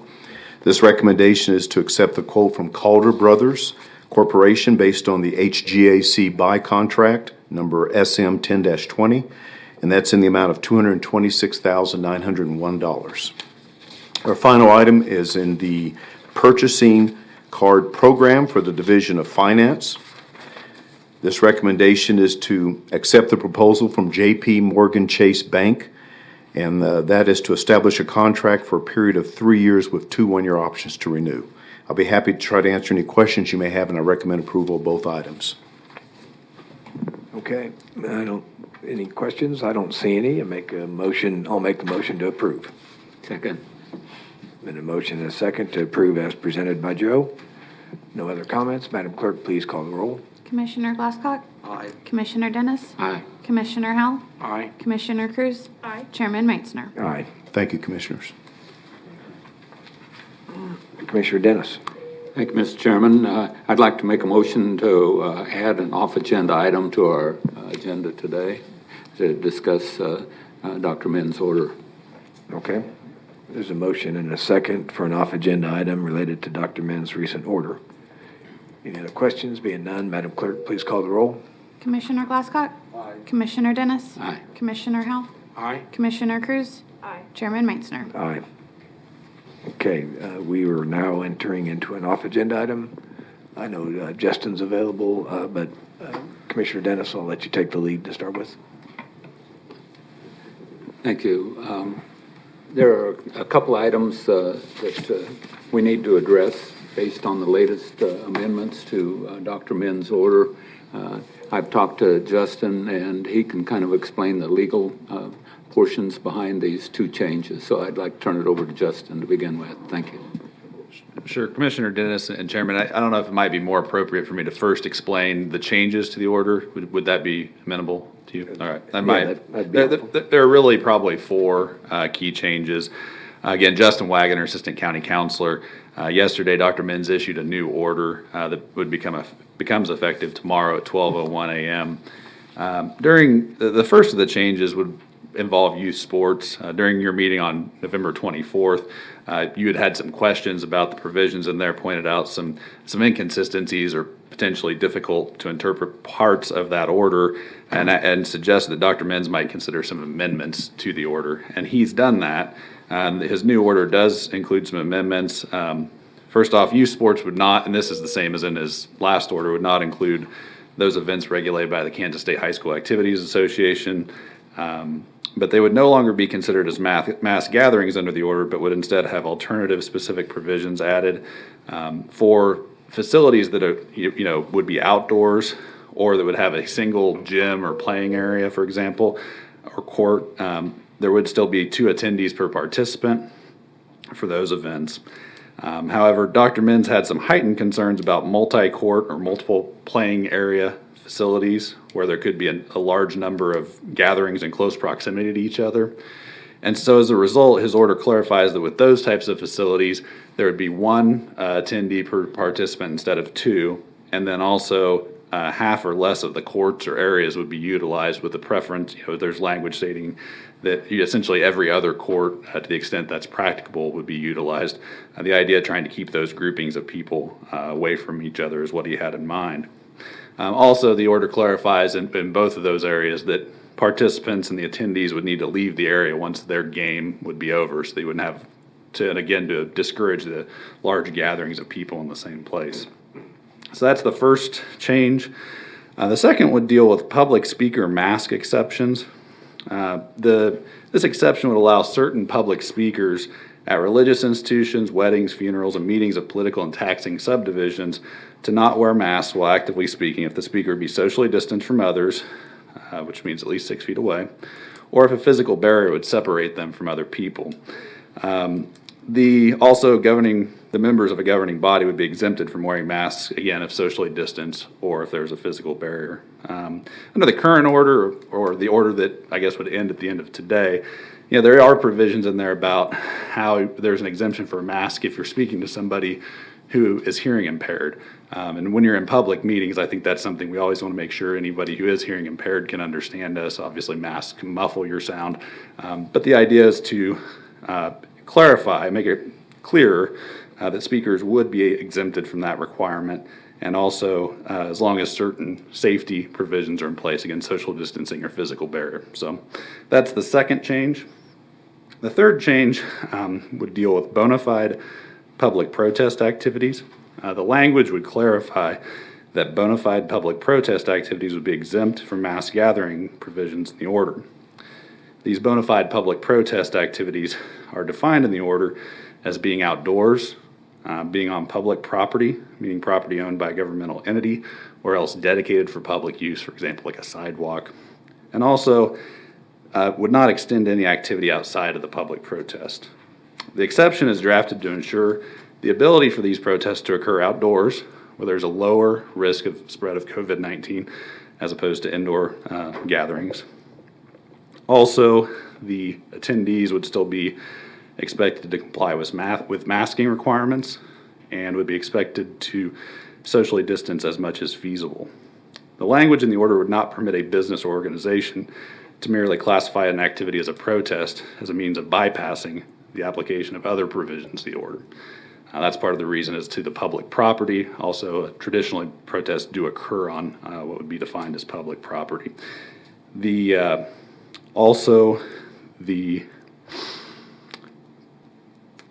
said, if there would be protest activity that could occur within the specifications of the order, whether specific to certain types of businesses or the other mass gatherings provisions of the orders, this exception would do nothing to limit that. Simply clarifies the parameters for this particular exemption. The fourth change in there deals with large event venues in Dr. Minz's order. It reinstitutes language that had been in prior orders from Dr. Minz, in which large entertainment venues where more social distancing is possible to submit written plans to Dr. Minz for him to review, consider, and potentially approve those events occurring. And so it would add that language back in. There's no action required by the Board of County Commissioners on this item. However, if the board wishes to amend or revoke Dr. Minz's order, that can be done with a simple majority vote, and I'd be happy to stand for any questions. Well, okay. And I guess maybe I may back off on standing for questions, and I don't know if Commissioner Dennis, did you want me to kind of take up the change you had suggested? Yes, we've talked about two other changes that are important, and you might want to clarify what those two changes are and the legal basis of those. Thank you. Sure, I'd be happy to do that. And I've passed out to all of you as commissioners, and I don't know if perhaps Kate or somebody else would want to be able to pass these out to anyone else who may want a copy or the clerk. I'll leave them on the chair. There are two documents, and actually, Kate, I'm sorry, can I get one of each of those? I should have asked to do that.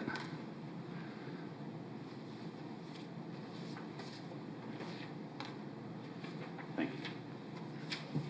All right, and the first change that had been requested specifically by Commissioner Dennis would pertain to event venues. And Commissioner Dennis, did you want to explain the request, or would you want me to summarize it? I can talk to it. We've received several emails, and last week, part of the public comments that we received were dealing with private venues. And these private venues can have 3,000 or 4,000 square feet of space in them. If you recall, it's from some of the documentation we've received, they do space the tables out in there so that there's space between the tables. They require masks. Unfortunately, the way that our order is currently written, it only allows 25 people in a facility that could hold hundreds. This kind of puts them at odds with some of the requirements we've already gotten for bars, for example, where they're limited to 50% capacity, or they are limited to 100 people, whichever is less. So what these venues are asking is to be on a fair playing field with other venues that are large, that have the square footage, that can conduct their operations with masks and with social distancing. So what this one amendment does is it clarifies, first of all, what these businesses are, so that we understand what type of businesses that this exemption is for, and it gives them the capability of conducting business based on the capacity of their facility, or 100 people, whichever is less. So that's one of the amendments that we're talking about. Did I explain? I think so, and I may opine, just for the rest of the commissioners' benefit. I did discuss this potential change with Dr. Menz, and just for background, he has concerns about COVID-19 spread, whether in restaurants, bars, or event venues, because they're all places where people gather for sometimes significant periods of time in close proximity without masks on. So, because people are eating and drinking and socializing at the same time frequently.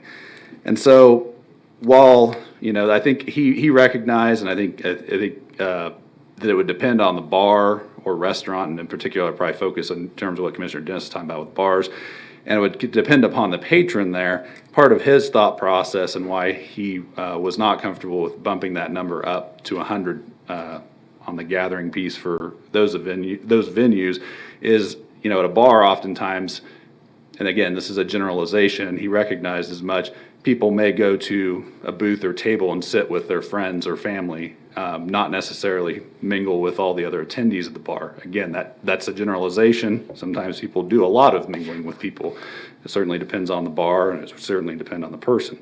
Whereas at an event venue, wedding reception, holiday party, any other types of activities where you may know most or all, you may go talk to most or all of those attendees. And his thought process and concern was that those venues also people may stay at longer than just going, if they go to 1 or 2 or 3 or 4 bars where they just eat and have a drink or something. His concern was that those venues are higher risk. I think it's ultimately the discretion of the board as to how you wish to handle that, but I just want to pass along his comments on that. The second change, if you guys have any questions on that, or do you want me to get to the second change, Chairman? Well, can I just comment on this first change that according to the language as you potentially wrote for a resolution, basically you just include these venues in that section 3.4.b. That's correct, Chairman. So you don't specify what we've just talked about, other than you've included these venues into this category. And I think I would, to maybe elaborate a little bit more on, I think both what you and Commissioner Dennis said, and I apologize for not having done so, is the language would say that business and organizations that frequently rent out a premises for gatherings of individuals with the proper zoning to undertake such activities would fit into this.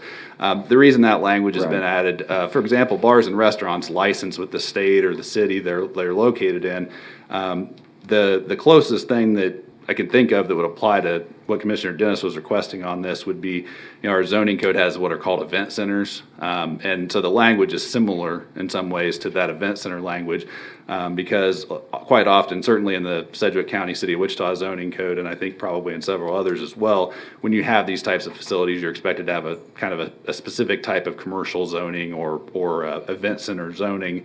And so the intent would be if you're that type of facility, not just any facility that wants to bring 100 people into a location, but certainly one that's already got the prior zoning to do that.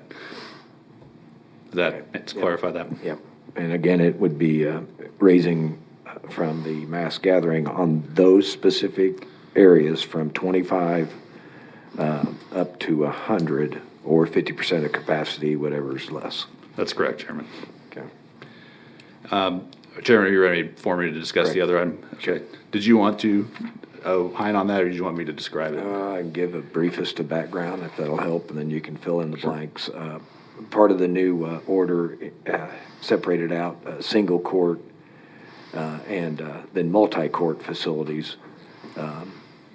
And there's two components here. One of them is on the multi-court, the attendee.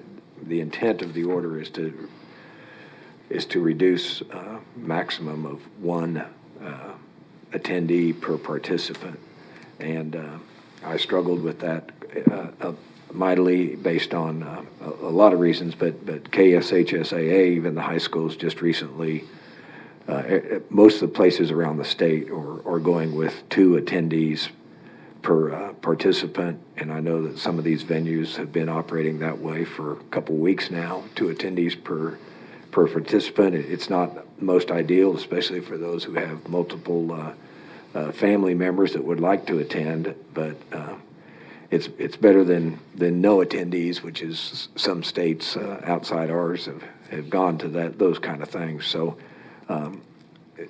the intent for the multi-court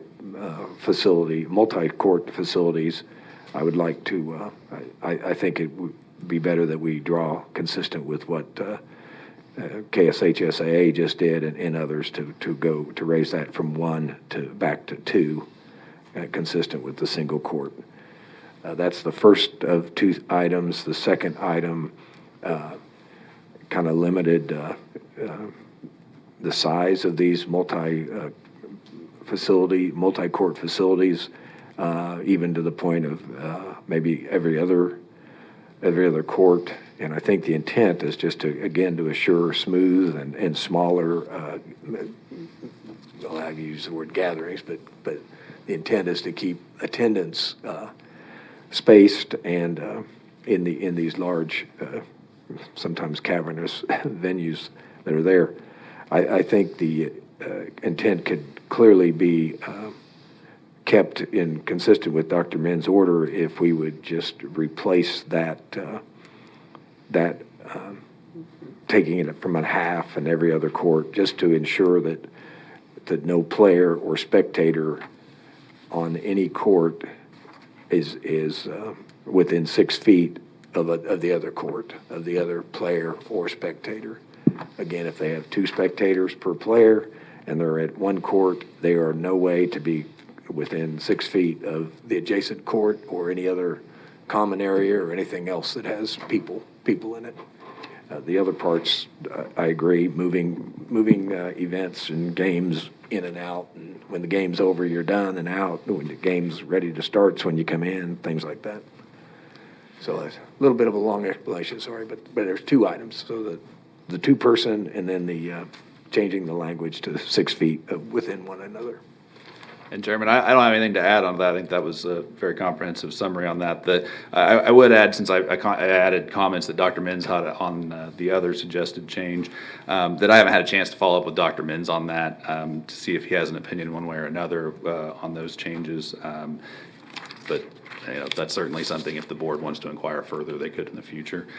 I would also add that you were given 2 documents. The other document that you have in front of you is simply a draft resolution that would incorporate, if the will of the board is to make those 2 changes that have been mentioned. And there's an ability to make other changes if that's, again, the will of the board.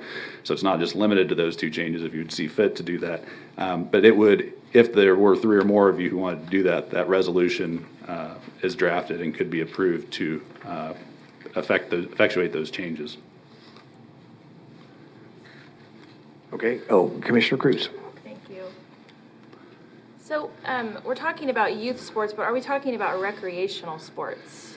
Good question, Commissioner Cruz, and I neglected to mention that during my presentation. The definition has been changed. It used to say youth or recreational, and I think in talking with Dr. Min's, I think also talking some with county staff, the definition has just been trimmed down, I would say, to just youth sports. I think the concerns that I believe commissioners had heard or staff had heard from public dealt with youth sports. So recreational sports, like if I played in a recreational basketball league that adults play in, would no longer be exempt from the mass gatherings. They could still occur, but they'd be subject to mass gatherings limitations that would apply in the order. So they would still be subject to attendees. They would. Of attendees. Actually, the way that would work is they'd be limited to 25 people if it's just that kind of league. If it was for example, it took place at like a YMCA that would be a fitness facility, that it wouldn't be treated I don't think any differently than any other activities that gyms and fitness clubs are allowed to undertake. Meaning that they'd have to be at 100 people or less in any one space. Or 50% of fire code, whichever one of those would be less. So can I ask you a question? Sure. So Thursday nights I play on a volleyball league, and they have every other court partitioned off. so you can't play next to the court that's next to you. So are we saying that they can only have 25 players in that big gym? Is that what you're saying? In that situation, I guess the part of the question would be, is it a fitness facility, like a gym workout It's facility? exactly what's described here. It's an indoor multi-court facility. It's no different than this youth recreation. You have 8 courts. There's 8 courts. They play on every other court. So does that fall, because it literally fits multi-court? Yeah. In that situation, I think that the way that it's drafted is if you're in the same room, you could add the word adult in there, but it only applies to youth at this point in time. So Dr. Men's current order, I think it would be limited to 25 people unless there's a physical barrier. I don't know if those curtains would permit. The way physical barrier is defined is that if particles can't go through it, essentially like the plexiglass between you and the other commissioners would meet that definition. I don't know if the curtains would necessarily satisfy that, and probably would So not. how is a youth multi-court any different than an adult recreational multi-court? I don't know that there is a difference. I So suppose, why would one fall in a category and the other not fall in a category? Am I missing something? I don't think it was anything other than probably a policy determination, whether from, Dr. Men's made based on input that he'd received in terms of the activities that he was intending to allow. But I think that's a change that the commission can make if there would be a will to do that. Well, I think the whole goal is to slow the spread and to create an even playing field for folks, no pun intended. But when you play volleyball, you have 6 players on either team. If you have up to 2 spectators, that's 24 folks. If you have 2 teams playing next to each other that are sharing the same benches that people sit on for spectators, that's 48 folks in that one area. I don't see how we can't address this. When you're saying, if you have 4 teams playing, Sure. that's more than 25 people. Yeah, and Commissioner Cruz, I think if there was a will on the board's part, and if you wanted to, that's another change that could be made, would just be to say youth and recreational organized, or it'd be all recreational and youth organized sports activities. And then they would be treated the same as how Dr. Men's order is now, or whether the amendments that the chairman's proposed. I think that's a pretty easy change, and that could be built into this language. I think and I don't want to interrupt as much as I think what you're suggesting does address that first line, all youth and recreational adult organized tournaments, blah, blah, blah, right? You're just adding. I think that's the way you could do add that. Adult and to the top line. But are we D. saying, are we saying though that, so for number 1, they can play back-to-back, like on the same court back-to-back? As long as they're not within 6 feet. So spectators, the problem is the spectators, because those courts back-to-back share the same bleachers. And so you could have up to 48 people that cannot be spaced 6 feet apart.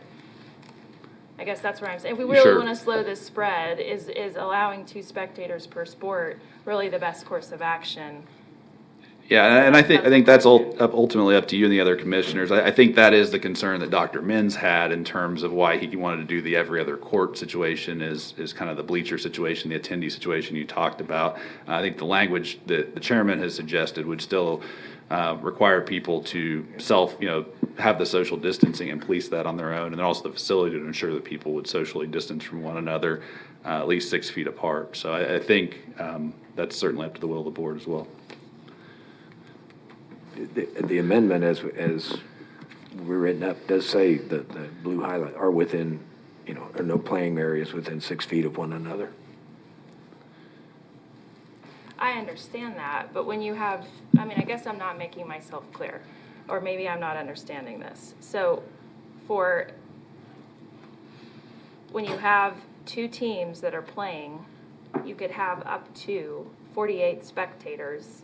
But when you have 4 teams, on 2 courts that are side by side, there is not enough space.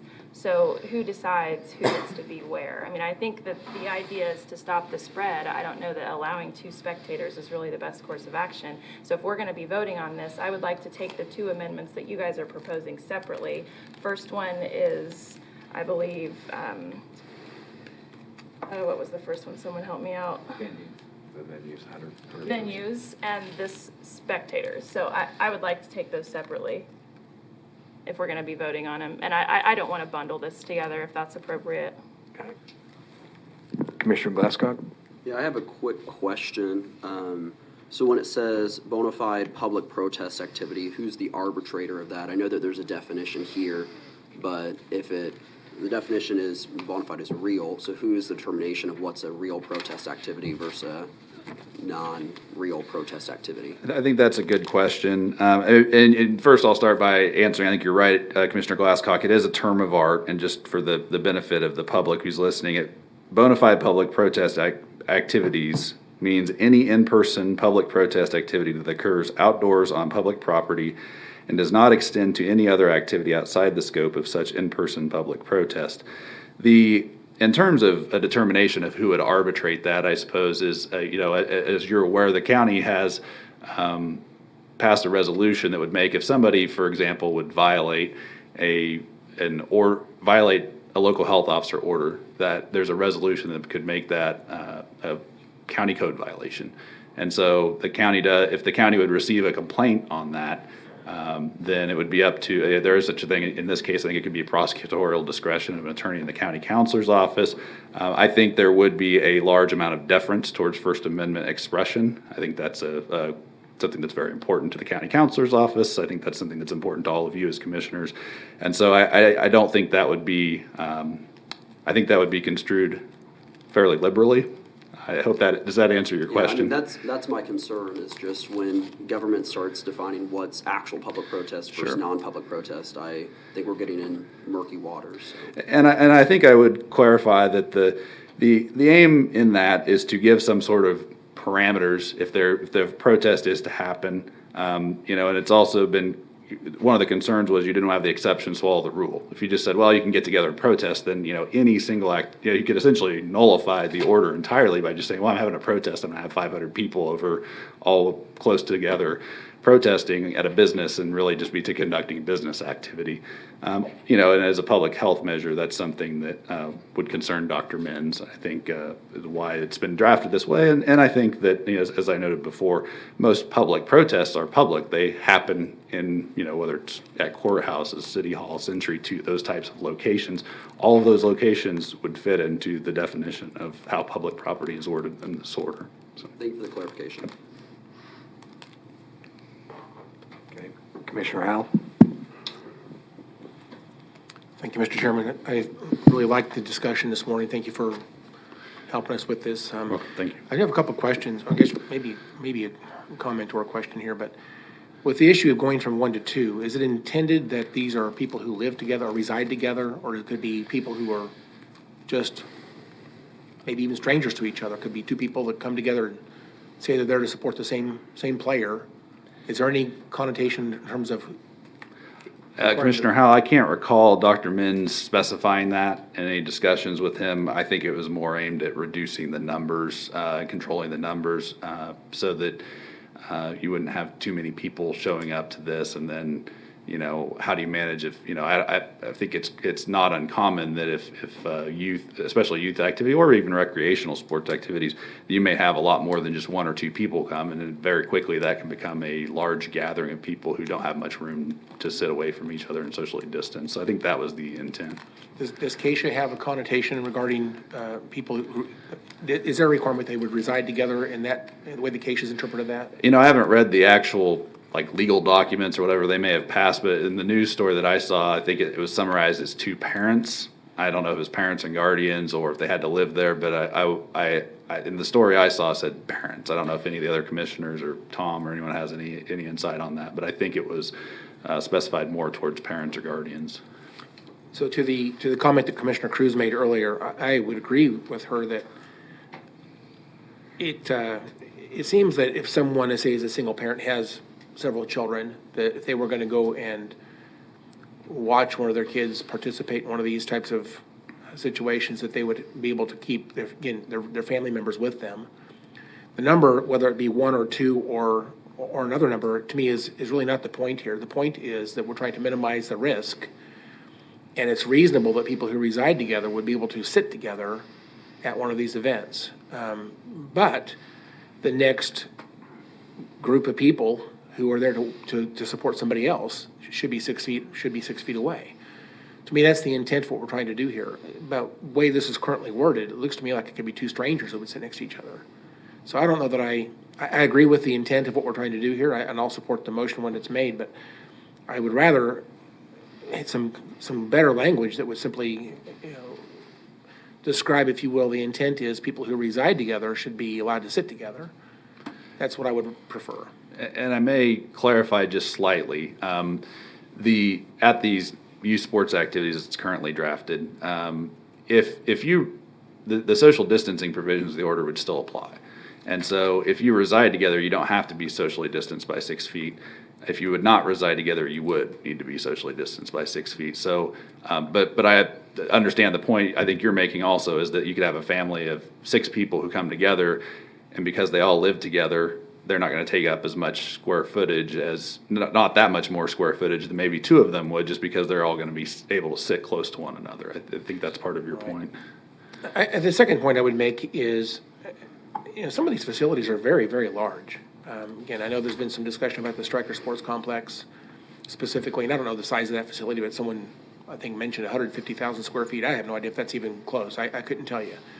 But it's a very large facility, and I think the intent ought to be that as long as social distancing is maintained and the people in that facility are wearing masks, I'm less interested in the total number of people. I'm more interested in the fact that they're socially distanced from each other.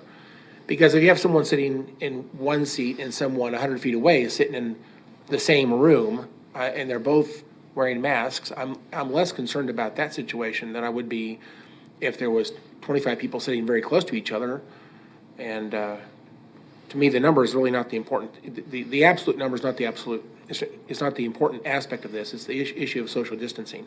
I would prefer if these were tied to the occupancy numbers in every case, whether it be a restaurant or a venue that Commissioner Dennis has kind of described a minute ago, or whether it be youth sports. To me, the occupancy is a guideline that works in every situation. The building's a very large building. You ought to be allowed to have more people there and maintain safety protocols in terms of social distancing and wearing masks.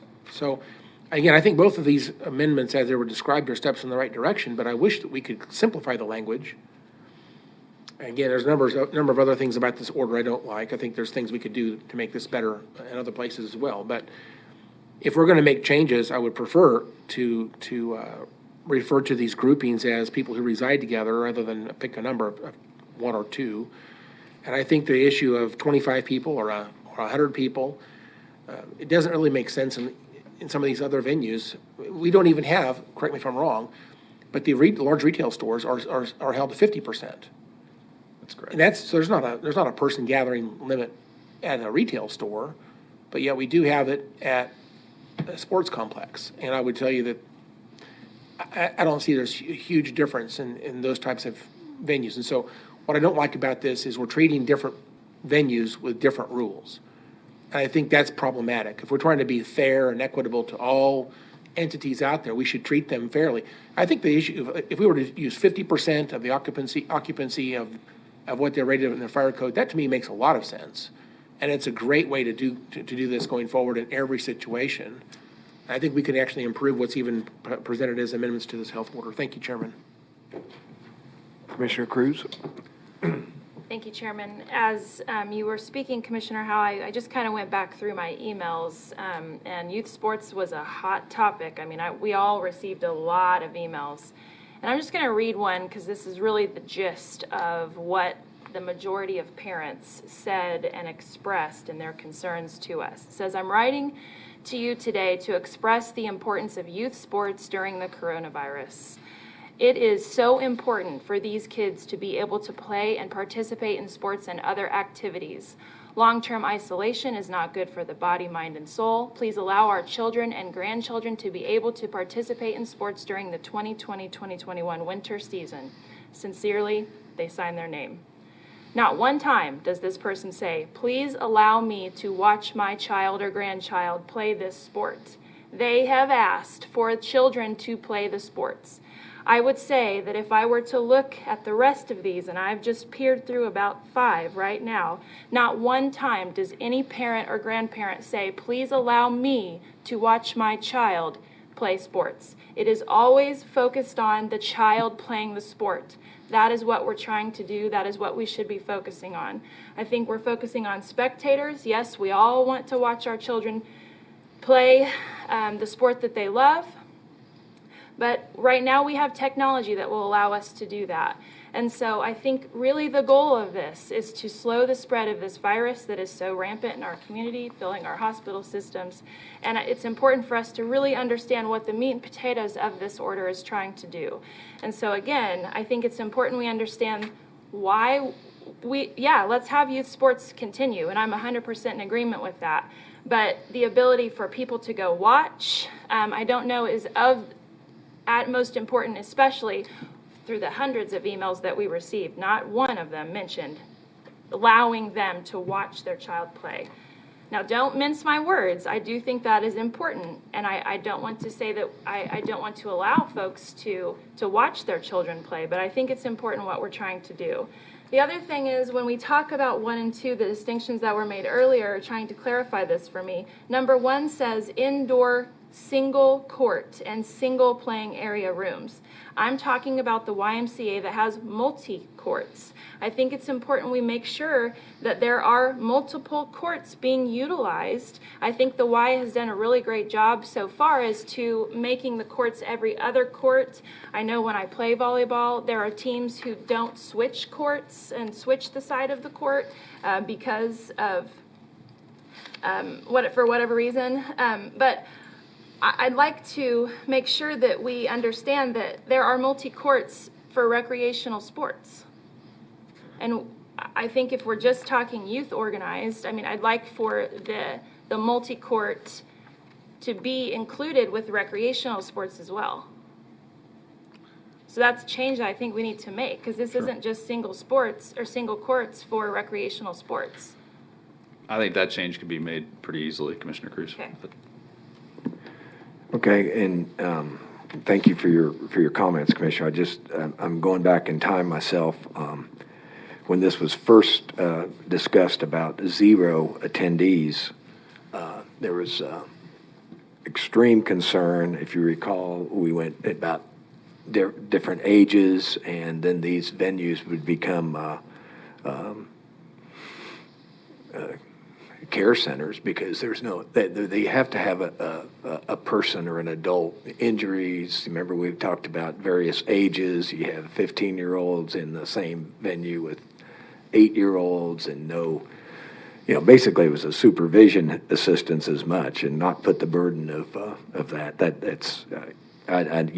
They people want to watch their kids play, and I get that too, but remember just dropping off a kid and hope that after practice or an hour later you come and pick up the kid and things like that. That's kind of why there was at least some a push for some type of attendee per player, be it 1 or 2 or whatever it is. So just wanted to re-clarify that. Commissioner Howell. Thank you, Mr. Chairman. Just a follow-up comment. I think it should also matter the configuration of the facility. If these courts are side by side and there's very little separation between them, that is obviously not as ideal as if you had a complex that has courts that are separated by large distances. That could be 20 or 30 feet apart, for example. So the inherent risk is somewhat dictated by the configuration of the venue, and I think it does matter. I would also say that I think it's important that parents or a guardian or someone who's responsible for this child has a chance to continue to be with their children. The idea we would drop off kids and pick them up later, I don't think is good for anybody.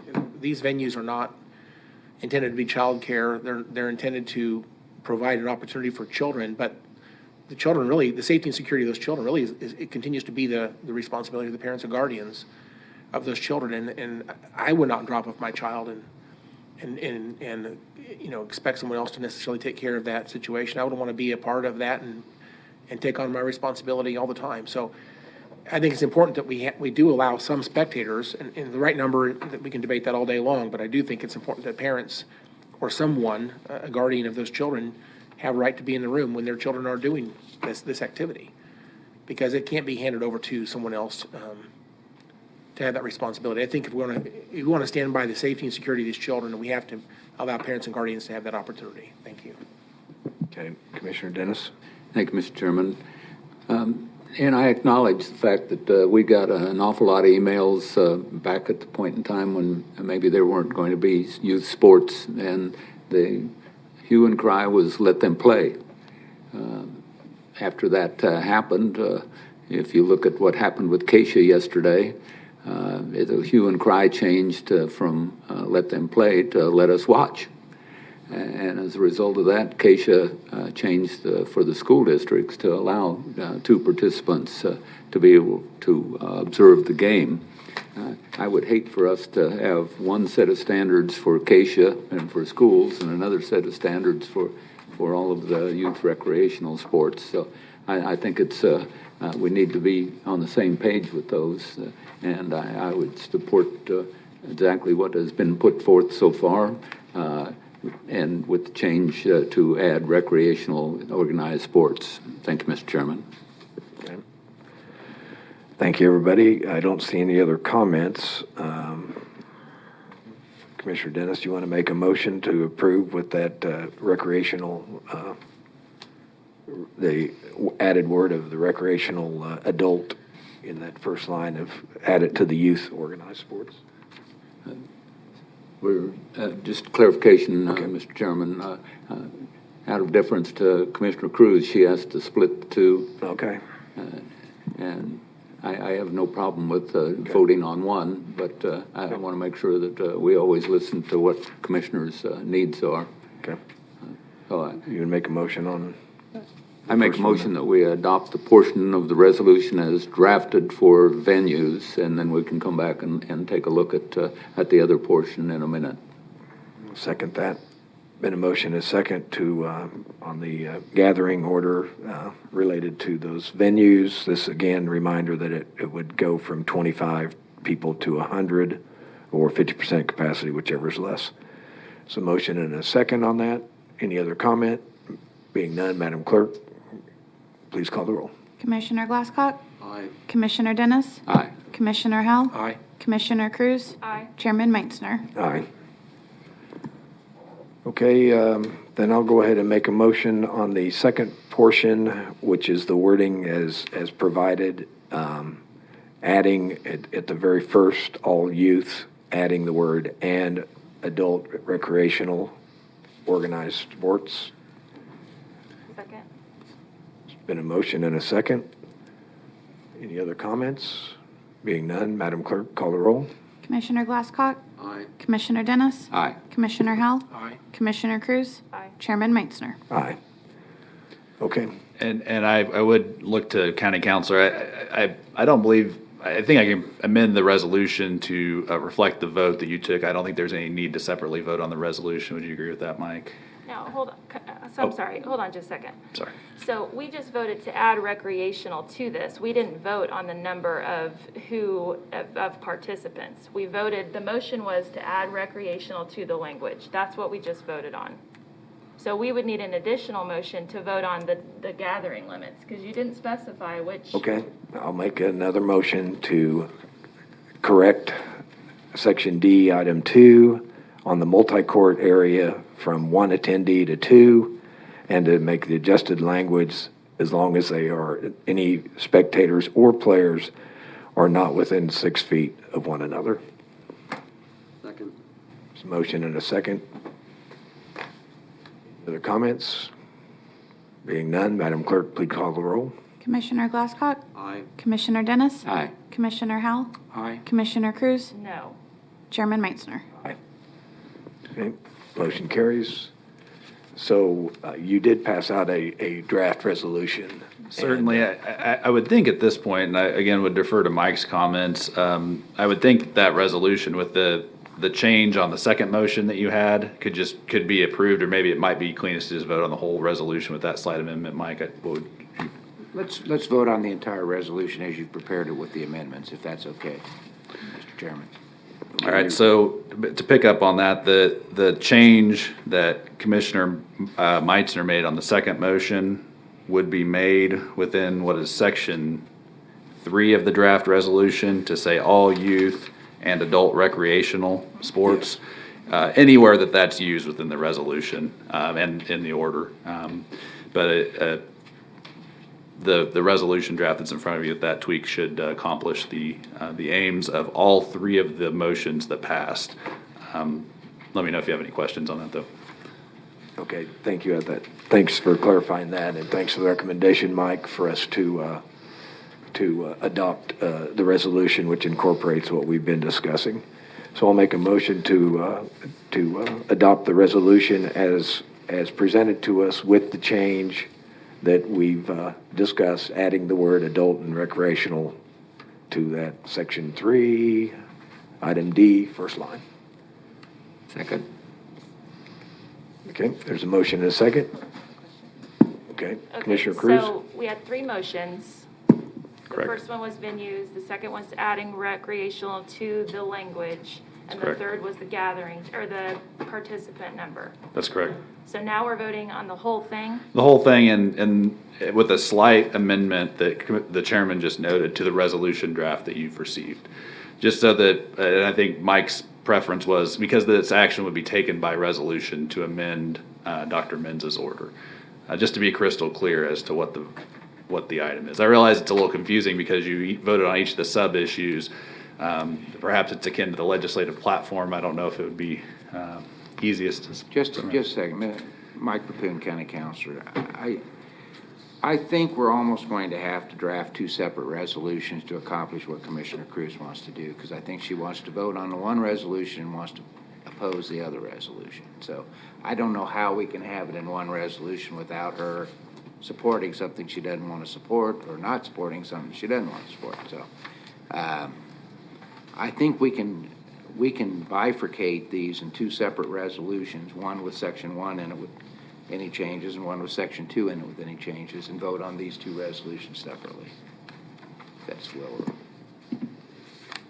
I think you're right, Mike. You could do a resolution that would have a same resolution with section 1 and 2, and then another resolution separating out this section 3. Correct? Yeah. I think that would make sense. Okay. Commissioner Howell has a question first, and then we'll make a motion. Thank you, Chairman. I guess my legislative background's kicking in right here. Rarely do I get to vote on something that I love. I find things in legislation that comes before us that parts of it are good and parts of it are bad, and we can always make an argument to vote for it because of the things we like, or vote against it because of the things we don't like. But that's a decision each person has to make for themselves. I was sitting there debating this idea today, whether I would vote for the amended health order, because I think I believe this improves what Dr. Menz put out. I think it's a step in the right direction. Do I love everything in this? Absolutely not. If I could make other changes, I would make other changes. And there's a point I would support the order. If I could make enough changes to this, I think I would be willing to support this at some point. But the question is, should I support it right now? I think, again, this is a step in the right direction. And you're essentially talking about codifying 3, I would consider this to be fairly minor amendments to the health order. And I'm willing to support it right now. I don't think it's an order that I love, and I would love to make other changes. But in terms of codifying those 3 changes, I think it's reasonable to vote on this at this point, packaged together. It's where we are right now. And to come up with alternate versions to satisfy each commissioner's wishes, I don't know that that's necessary. I think it's, at the end of the day, this is what's going to pass. And it's reasonable for us to go ahead and move forward. I can justify voting no. I can also justify voting yes. And I just think that to separate this into 2 separate resolutions is unnecessary. I would rather see us move the resolution forward for a vote. Thank you, Chairman. Commissioner Cruz? So just to be clear, I think it's important that, I'd like to support Dr. Mins and his efforts to make sure that when you have a multi-court facility, you're not playing back-to-back on those courts. That, as a volleyball player who plays on a multi-court facility, I understand what it means to have back-to-back courts being utilized. And I think he's smart in making sure that that really is going to minimize the risk of players playing next to each other. And so therefore, that's why I wouldn't support it as written right now, because I believe to support our health officer, his changes are necessary. As far as spectators go, 1 or 2, I mean, that's kind of up in the air for me. And I feel like if we're going to minimize the risk, 1 spectator is probably enough. If we really want to make sure that we're doing the very best we can to slow this spread. I understand there are multiple people who want to go, but these are decisions we have to make right now. It's not forever. We're not saying this is going to be forever, but until the time comes where we do have a rate of infection that is at 5%, I mean, what are we up to today? I mean, we're in double digits. So I think it's important we understand, again, what we're trying to do. And I'm not trying to piecemeal this resolution out, but I am trying to support our health officer in what he has written. And so therefore, I can't support the whole thing as a whole because I don't agree with it. So, I mean, I'll vote no if we want to just do it, but I do support some of it in here, to be perfectly clear. I just don't support the whole thing. And therefore, I think I have to support our health officer by voting against it. Okay, Commissioner Dennis. Thank you, Mr. Chairman. Well, I think it's clear because we've had 3 votes now already on exactly what each commissioner feels on this issue. Whether we bifurcate it or whether we keep it all as one, at this point, I don't think makes any difference because we all know what the outcome is going to be because we've already had 3 votes. So to continue to delay and debate this thing back and forth, I think we're wasting a lot of time and effort. So at this point, because we know exactly what everyone feels, I think we're pretty clear with that. I'd just like to make a motion that we approve the entire resolution with the amendments as identified. Thank you. Second. Be a motion and a second to adopt 1 resolution in its entirety. And a second. Don't see other comments. Madam Clerk, please call the roll. Commissioner Glasscock? Aye. Commissioner Dennis? Aye. Commissioner Howell? Aye. Commissioner Cruz? No. Chairman Meitzner? Aye. Thank you, Commissioners. Thanks to Justin for your work, and thank you, Commissioners, for a healthy discussion and a respectful discussion. It's much appreciated. Madam Clerk, next item, please. Consent agenda. Good morning again, Commissioners. Tom Stoles, County Manager. Recommend approval of consent items F through M. Okay, Commissioners, make a motion that we approve items F as in Frank through M as in Mary. Any other comments or any? I don't see any. Is there a second? Second. There's a motion and a second to approve the consent agenda items. Madam Clerk, please call the roll. Commissioner Glasscock? Aye. Commissioner Dennis? Aye. Commissioner Howell? Aye. Commissioner Cruz? Aye. Chairman Meitzner? Aye. Madam Clerk, next item, please. Legislative issues. Oh, Mr. Akeem. Good morning, Chairman, Commissioners. Akeem Ashford, Communications Director. Just want to provide you a brief update, and then Mike, if you want to chime in. Spoke to our contract lobbyist, Jason Watkins, this morning, and so we have a brief update for you. Yesterday, the Kansas legislature held 2020 leadership elections for the Kansas Senate and House. I will say this is good for us here in South Central Kansas because there's a strong concentration of leadership in both the Senate and the House. To kind of run through it, Senator Ty Masterson, who is from Butler County, but we consider him one of our own and a strong advocate, he was voted as the Senate president, taking over for Senator Wagle, who did not seek re-election. Senator Gene Sullentrop was elected as Senate Majority Leader. Senator Olathe Faust-Goudreau was re-elected as Assistant Minority Leader. Over on the House side, Representative Dan Hawkins was reelected as House Majority Leader. Representative Blake Carpenter was reelected Majority Whip. And Representative Tom Sawyer was reelected Minority Leader. In addition to the leadership, we know that the Joint Committee on Economic Recovery will wrap up discussion today, and they will make recommendations later this week on important issues to include broadband access and development and deployment across the state. As you know, broadband access to citizens of Sedgwick County is listed on our legislative platform and agenda under priority number 4. So good news, some movement on one of our issues already. So we hope to have an update on that hopefully next week, but as things kind of develop, we'll get that information to you. I don't know if Mike has any other updates, and I'll stand for questions if you have them. No, Akeem, I think you're doing a great job. I would mention, we got a nice article on the Wichita Eagle this week on our nuisance abatement issue, and we're going to have that bill ready to go. Right. That's the only thing I would add. Yeah, no, that was good. Commissioner Howell, you had some nice quotes in there on that one. So I don't see any other questions, Hakeem. But thanks for your work. And You're the welcome. palm card is, I think we've all had a chance to kind of sink into it a little more, and it seems to be comfortable for me at least. Yes, sir. Thank you, Chairman.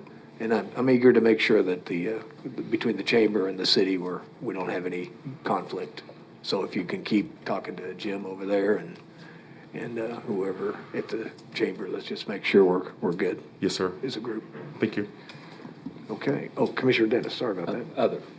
Okay. Commissioner Howell? You're done. Thank you, Chairman. I just thought of one thing. We talked a little bit about a letter of support for a census date extension. And I believe that our federal lobbyist has agreed that this is a reasonable thing to do. It seems to be a very bipartisan piece of legislation at the congressional level that is moving forward. And so I don't know what the appropriate time is, but I would like to at least make sure the commissioners are aware that there's a desire to support that piece of legislation with a letter of support to our federal delegation. And I would like to see us do that, and I'm supportive of that idea. I'm not sure where we are with the process, but I at least want to raise the issue that that's a good idea, in my opinion. Thank you. And again, Commissioner Howell, what was that? Want to extend this 30 days? Is that I'm not sure the exact. I've not read the actual legislation, but I know there's a delay in the deadline for the federal census. For the census, yeah. And it seems reasonable with the pandemic going on that the ramifications of a miscount are huge. Yes, they are. And so if there's a desire to extend this a little bit, especially for rural, the Midwest, I think is especially impacted by this. I would like to see us support that legislation because I think it will have an impact on us for the next decade. I think the plan, Commissioner and Chairman, was to have Akeem draft a support letter, present it to the commission as body next Tuesday at staff, and vote on it Wednesday. Perfect. I would agree. Thank you. And if any commissioners have any questions about what this is about, I know Commissioner Howell knows that you've sent some emails. It makes a lot of sense to me. I think we would want to cover that in some detail at the Tuesday staff. Okay. All right. Okay. Thank you very much. All right, Akeem, thanks for your update. Madam Clerk, next item, please. Other? Okay, under Other, Commissioner Dennis. Thank you very much, Mr. Chairman. I appreciate it. A number of the commissioners and some of our staff sit on the WAMPO meeting that we had yesterday afternoon. As a result of that WAMPO meeting, a couple things came out of that. First of all, we got the audit from 2019. Sounds strange that here it is December, and we're just taking a look at the audit of 2019, and it's December of 2020. But as a result of the fact that we had a temporary leadership in that position for a number of years, that got us into this position. Unfortunately, that audit had several material deficiencies. Now, thankfully, because we've got permanent leadership in WAMPO, as they were auditing for 2019, they said that they're not seeing the same type of issues when we see the 2020 audit. So I just wanted to bring everybody up to speed that was a concern, but I'm hoping that we can work through it. but also because of the fact that we didn't have permanent leadership in that position for some time. WAMPO has gotten themselves in a kind of a financial problem. We owe the city of Wichita $500,000. We just ended up having 3 layoffs recently to help with the financial situation. But it's not going to get better until we find some better way of funding WAMPO. So there are a number of different options out there. Some of the things that came up yesterday was just a flat rate for each member organization based on the population of their organization, but it wasn't quite clear if, for example, Sedgwick County would pay only in the unincorporated areas, or if we'd pay as 500 and some thousand people, and then everybody within that would pay. So that would have to be fleshed out a little bit if we go with that option. Another option is to just raise the dues that everyone pays. Well, currently, Sedgwick County and Wichita both pay $20,000, and most of the other organizations are down in the hundreds of dollars.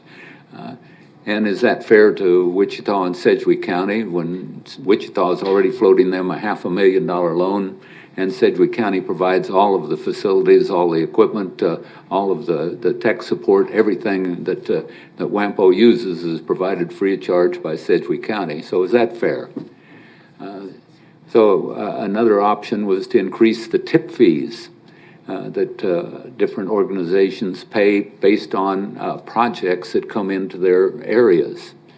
And I know Derby spoke up, and I'd like our folks from Public Works or from Finance or someone to clarify that in my mind so I understand what they're saying. They said they've got a large project coming up that would cost them a few $1,000s, and if we increased the tip fees to 5%, it'd jump up to $250,000, is what he mentioned yesterday. I can't in my mind get that around that would actually be the size of the increase going from what we've got now in tip fees to 5%. So that needs to be verified.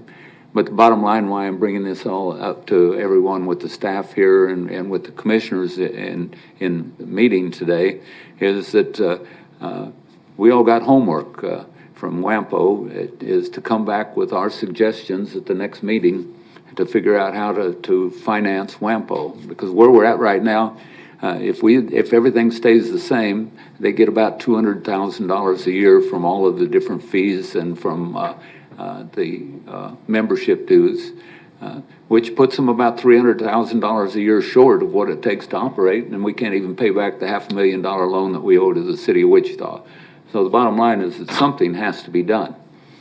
So what we need to take a look at, and that's why I need staff, especially Public Works, to help us work through this, is we need a Sedgwick County position going into the next WAMPO meeting on what we're going to say as a group of Sedgwick County. So I think we need to do a little homework, and we need to come back at a staff meeting or something and discuss this prior to the next WAMPO meeting next month, so that we can tell them what Sedgwick County's position is, because I know that we had Commissioner Meitzner on the call yesterday, Commissioner Glasscock on there, Tanya was on there, but we need to speak with one voice and make sure that we have a Sedgwick County position. Thank you, Mr. Chairman. Okay. Thank you for the update. Commissioner Howell. Thank you, Chairman. I appreciate the update from Commissioner Dennis on that issue. I do want to just let you all know I would have been part of that meeting yesterday. I was dealing with Wichita State University at the time, and I had a conflict in my schedule. But thankfully, that's a recorded meeting, and I'll go back and listen to that. And I look to your leadership and your suggestions, Commissioner Dennis, for how I can support a good Sedgwick County position going forward. Thank you. Yeah, you will. Watching it, it was a very lengthy discussion, Commissioner Howell. Indeed, it was a lot of input. Actually, I was kind of appreciative that the federal representatives and KDOT were weighing in pretty heavily in this area and throwing out options that they were aware of around the country as well. And I wanted to say also appreciate Tanya Cole for sitting in for me as a management level delegate in my place. Thank you. Tanya, did you enjoy that? I mean, you want to be a part of that WAMPO organization? Okay. All right. Thank you. Anybody else have anything else under other? Okay, I don't see so. I want to thank the staff for decorating up putting us all in the holiday and Christmas spirit.